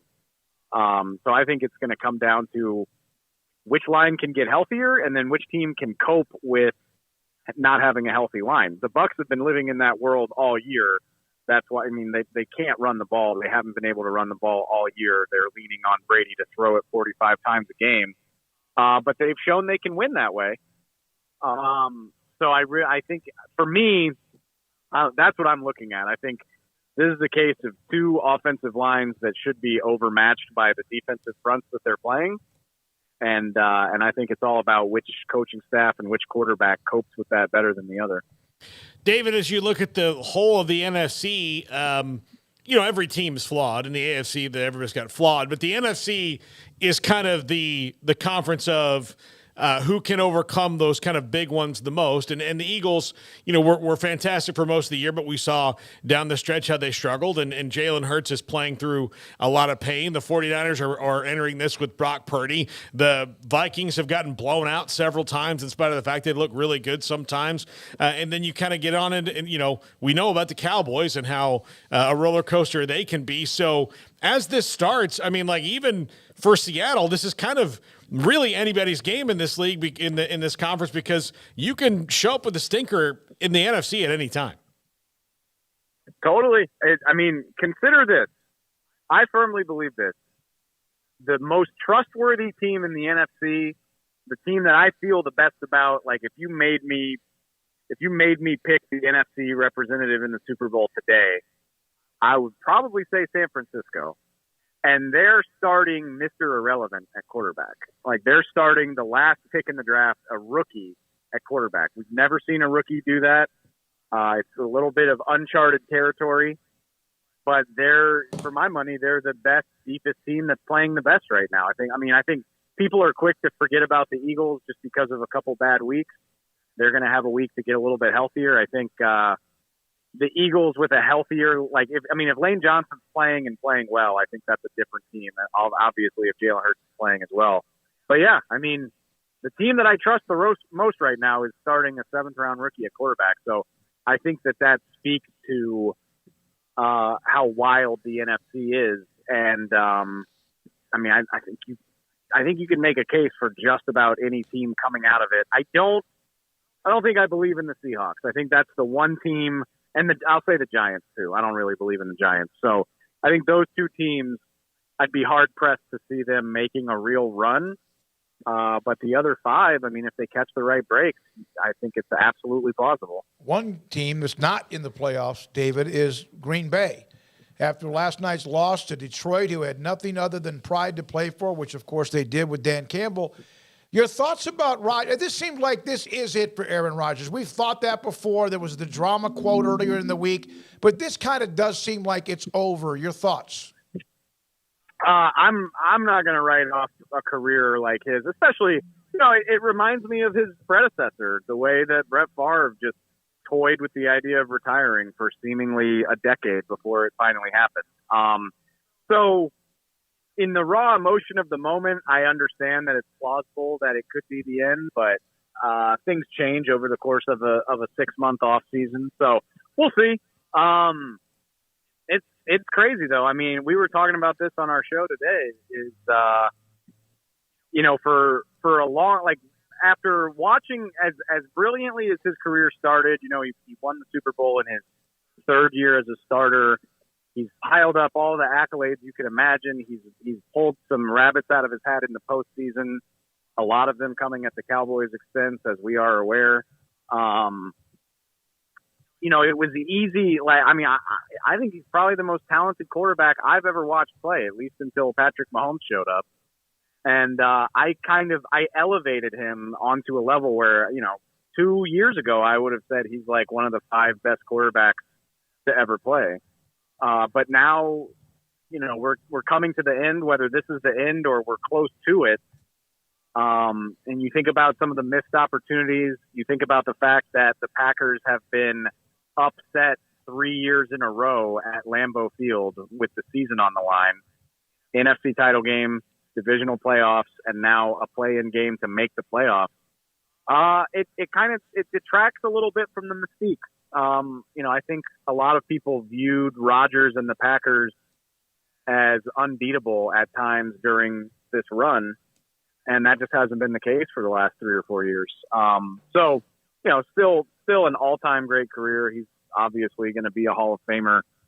But I think it's fair to say at this point, unless something magical happens, I think it's fair to say that the results probably didn't quite match the potential that we saw early on. Thank you, David. As always, enjoy. You got a pick for Georgia TCU tonight? I'll be rooting like hell for TCU, but I don't know, man. That's a lot of 5 stars on Georgia. I have a hard time picking against that. All right. Thank you very much. David Helman, FoxSports.com with us on the Cowboys and the upcoming game with Tampa Bay in the postseason. Typical SEC homer. No, Yeah. I'm just kidding.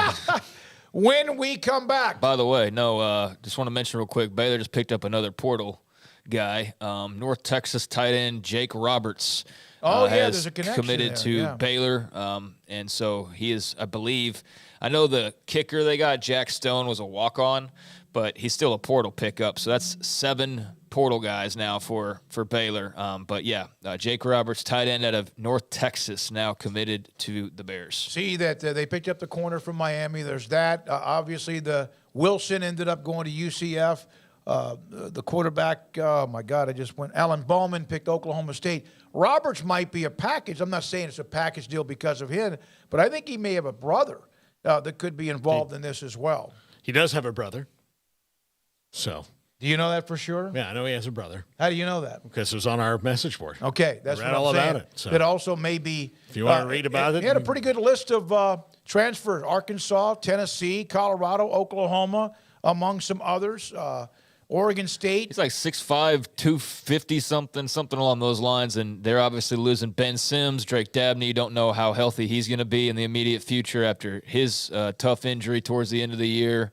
But you do have some young guys, but they're young guys, so they could always use more size. So yeah, there's just another note. And also, speaking of that, we'll have a North Texas writer on the staff that they've put together with Eric Morris, and what they're doing to try to head into the offseason. When we come back, Paul Catalina's top 5 on this national championship day on 365 Sports. Howdy, Chet Garner here, professional guide, searching for bears in the wild. But not just any bears, oh no, a particular kind. With hundreds of thousands roaming freely in the wild, yet still hard to spot unless you know the signs. There they are, Baylor Bears. If you're a bear enthusiast or even a bear yourself, join me and let's find some bears in the wild. Join the expedition at baylor.edu/alumni. Hi, this is Paul Catalina. I recently got engaged to the love of my life, but the most important thing that I had to do before I popped the question was get that perfect ring.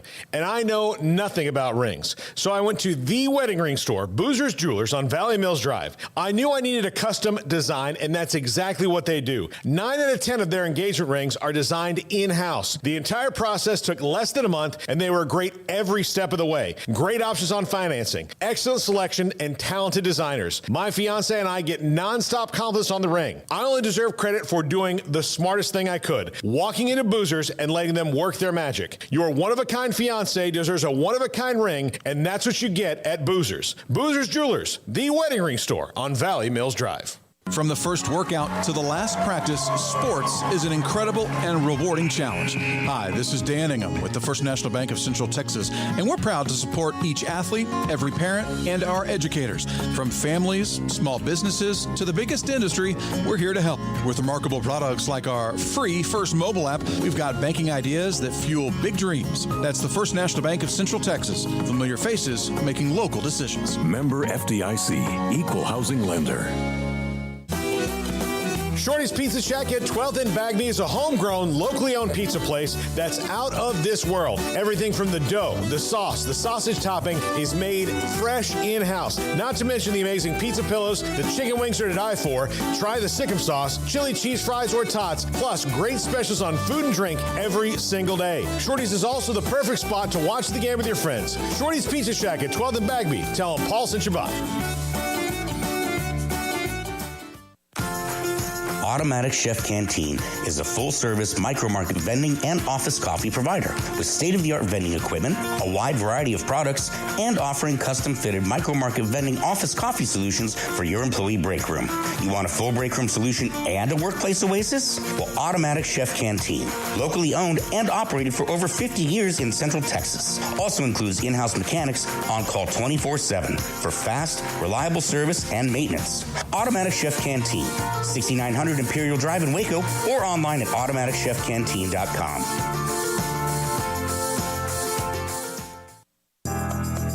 Riverbend Liquor and Wine, Lakeshore Drive, North 19th Street, right behind the bank, is a hidden gem in Waco. If you're a fan of bourbon, especially local Texas bourbons, that's where you gotta go. Balcones, TX, Devil's River, whatever it is, they've got it. Riverbend Liquor and Wine, plus the best selection of craft beers in Waco, seasonally churned out throughout the year, whether it's spring, summer, fall, or winter. Riverbend Liquor and Wine, best selection of craft beers, a speedy drive-through window, and excellent customer service. Find out more on Instagram or just go by and see them. Lakeshore Drive at North 19th Street behind the bank.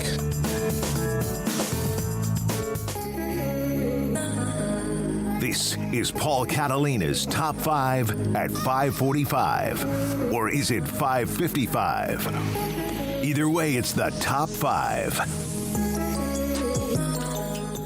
Somewhere right in between this time around. Top 5 best available in the transfer portal. This is the January 9th update as things have changed.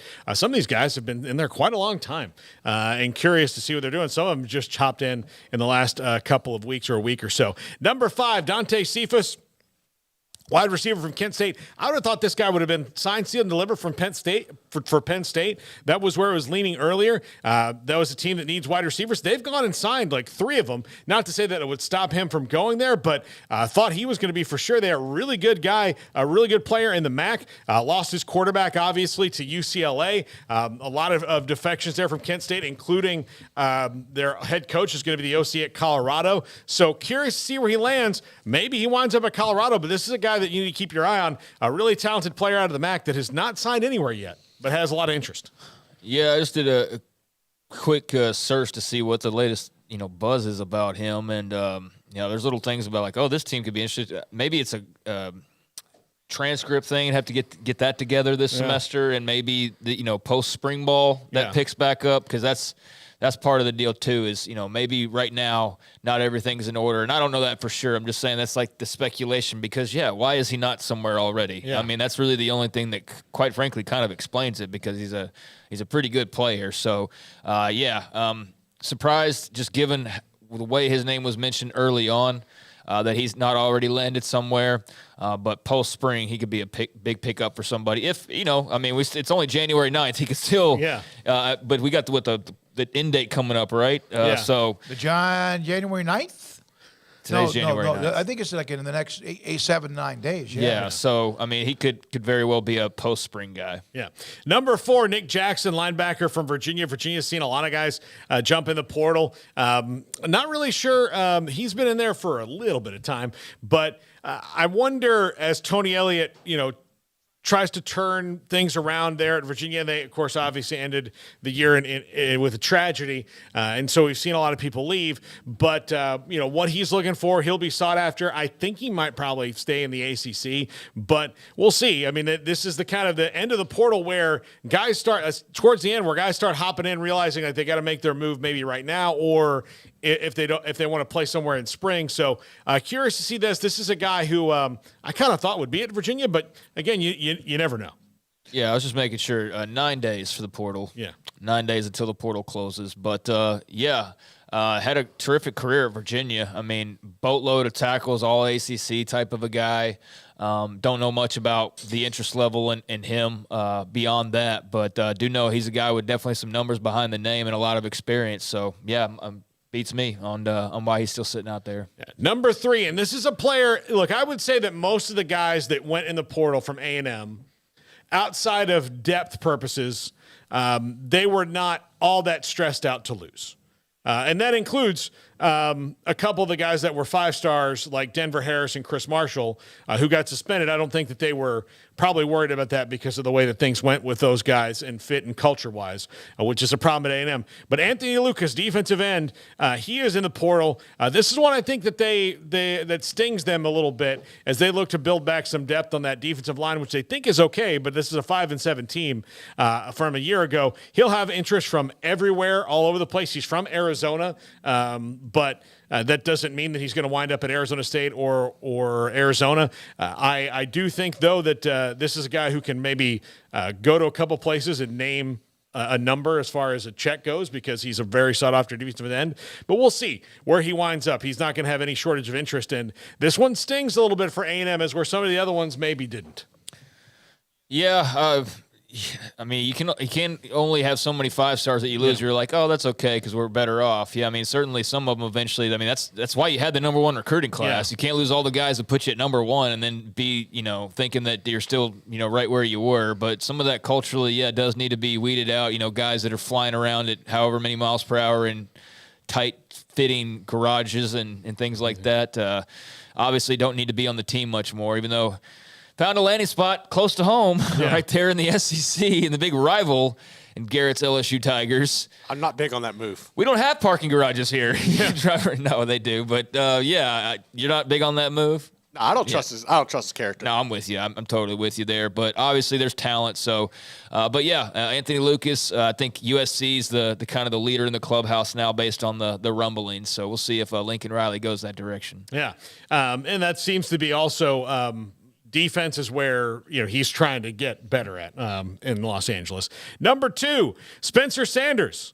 Still kind of fascinated by this because, and maybe I'm biased. Like I said, I've been following the kid since high school. Know his career really well. Got his team to a conference championship. Is superbly athletic. Has a lot of just gifts physically. I know he's been a little banged up, but.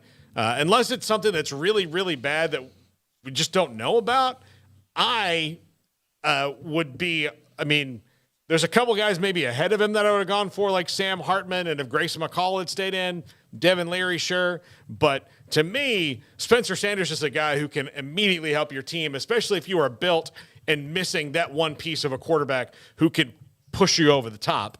But I don't know if those teams are necessarily left now. So we'll see where Spencer Sanders winds up. I'm just fascinated to see how this goes. Yeah, I mean, I've said all I can say on Spencer Sanders. I don't know why he's still out there. I've said over and over again, I guess there must be an injury that we're not aware of, or maybe he was contemplating, staying in Stillwater. There's been a lot of back and forth thoughts on that over the last couple of weeks. But, I don't know. And I'm very curious to eventually learn why he's just been sitting in the portal outside of perhaps injury concerns of some sort. Never heard anything about him being a problem outside of, the lines or in between them.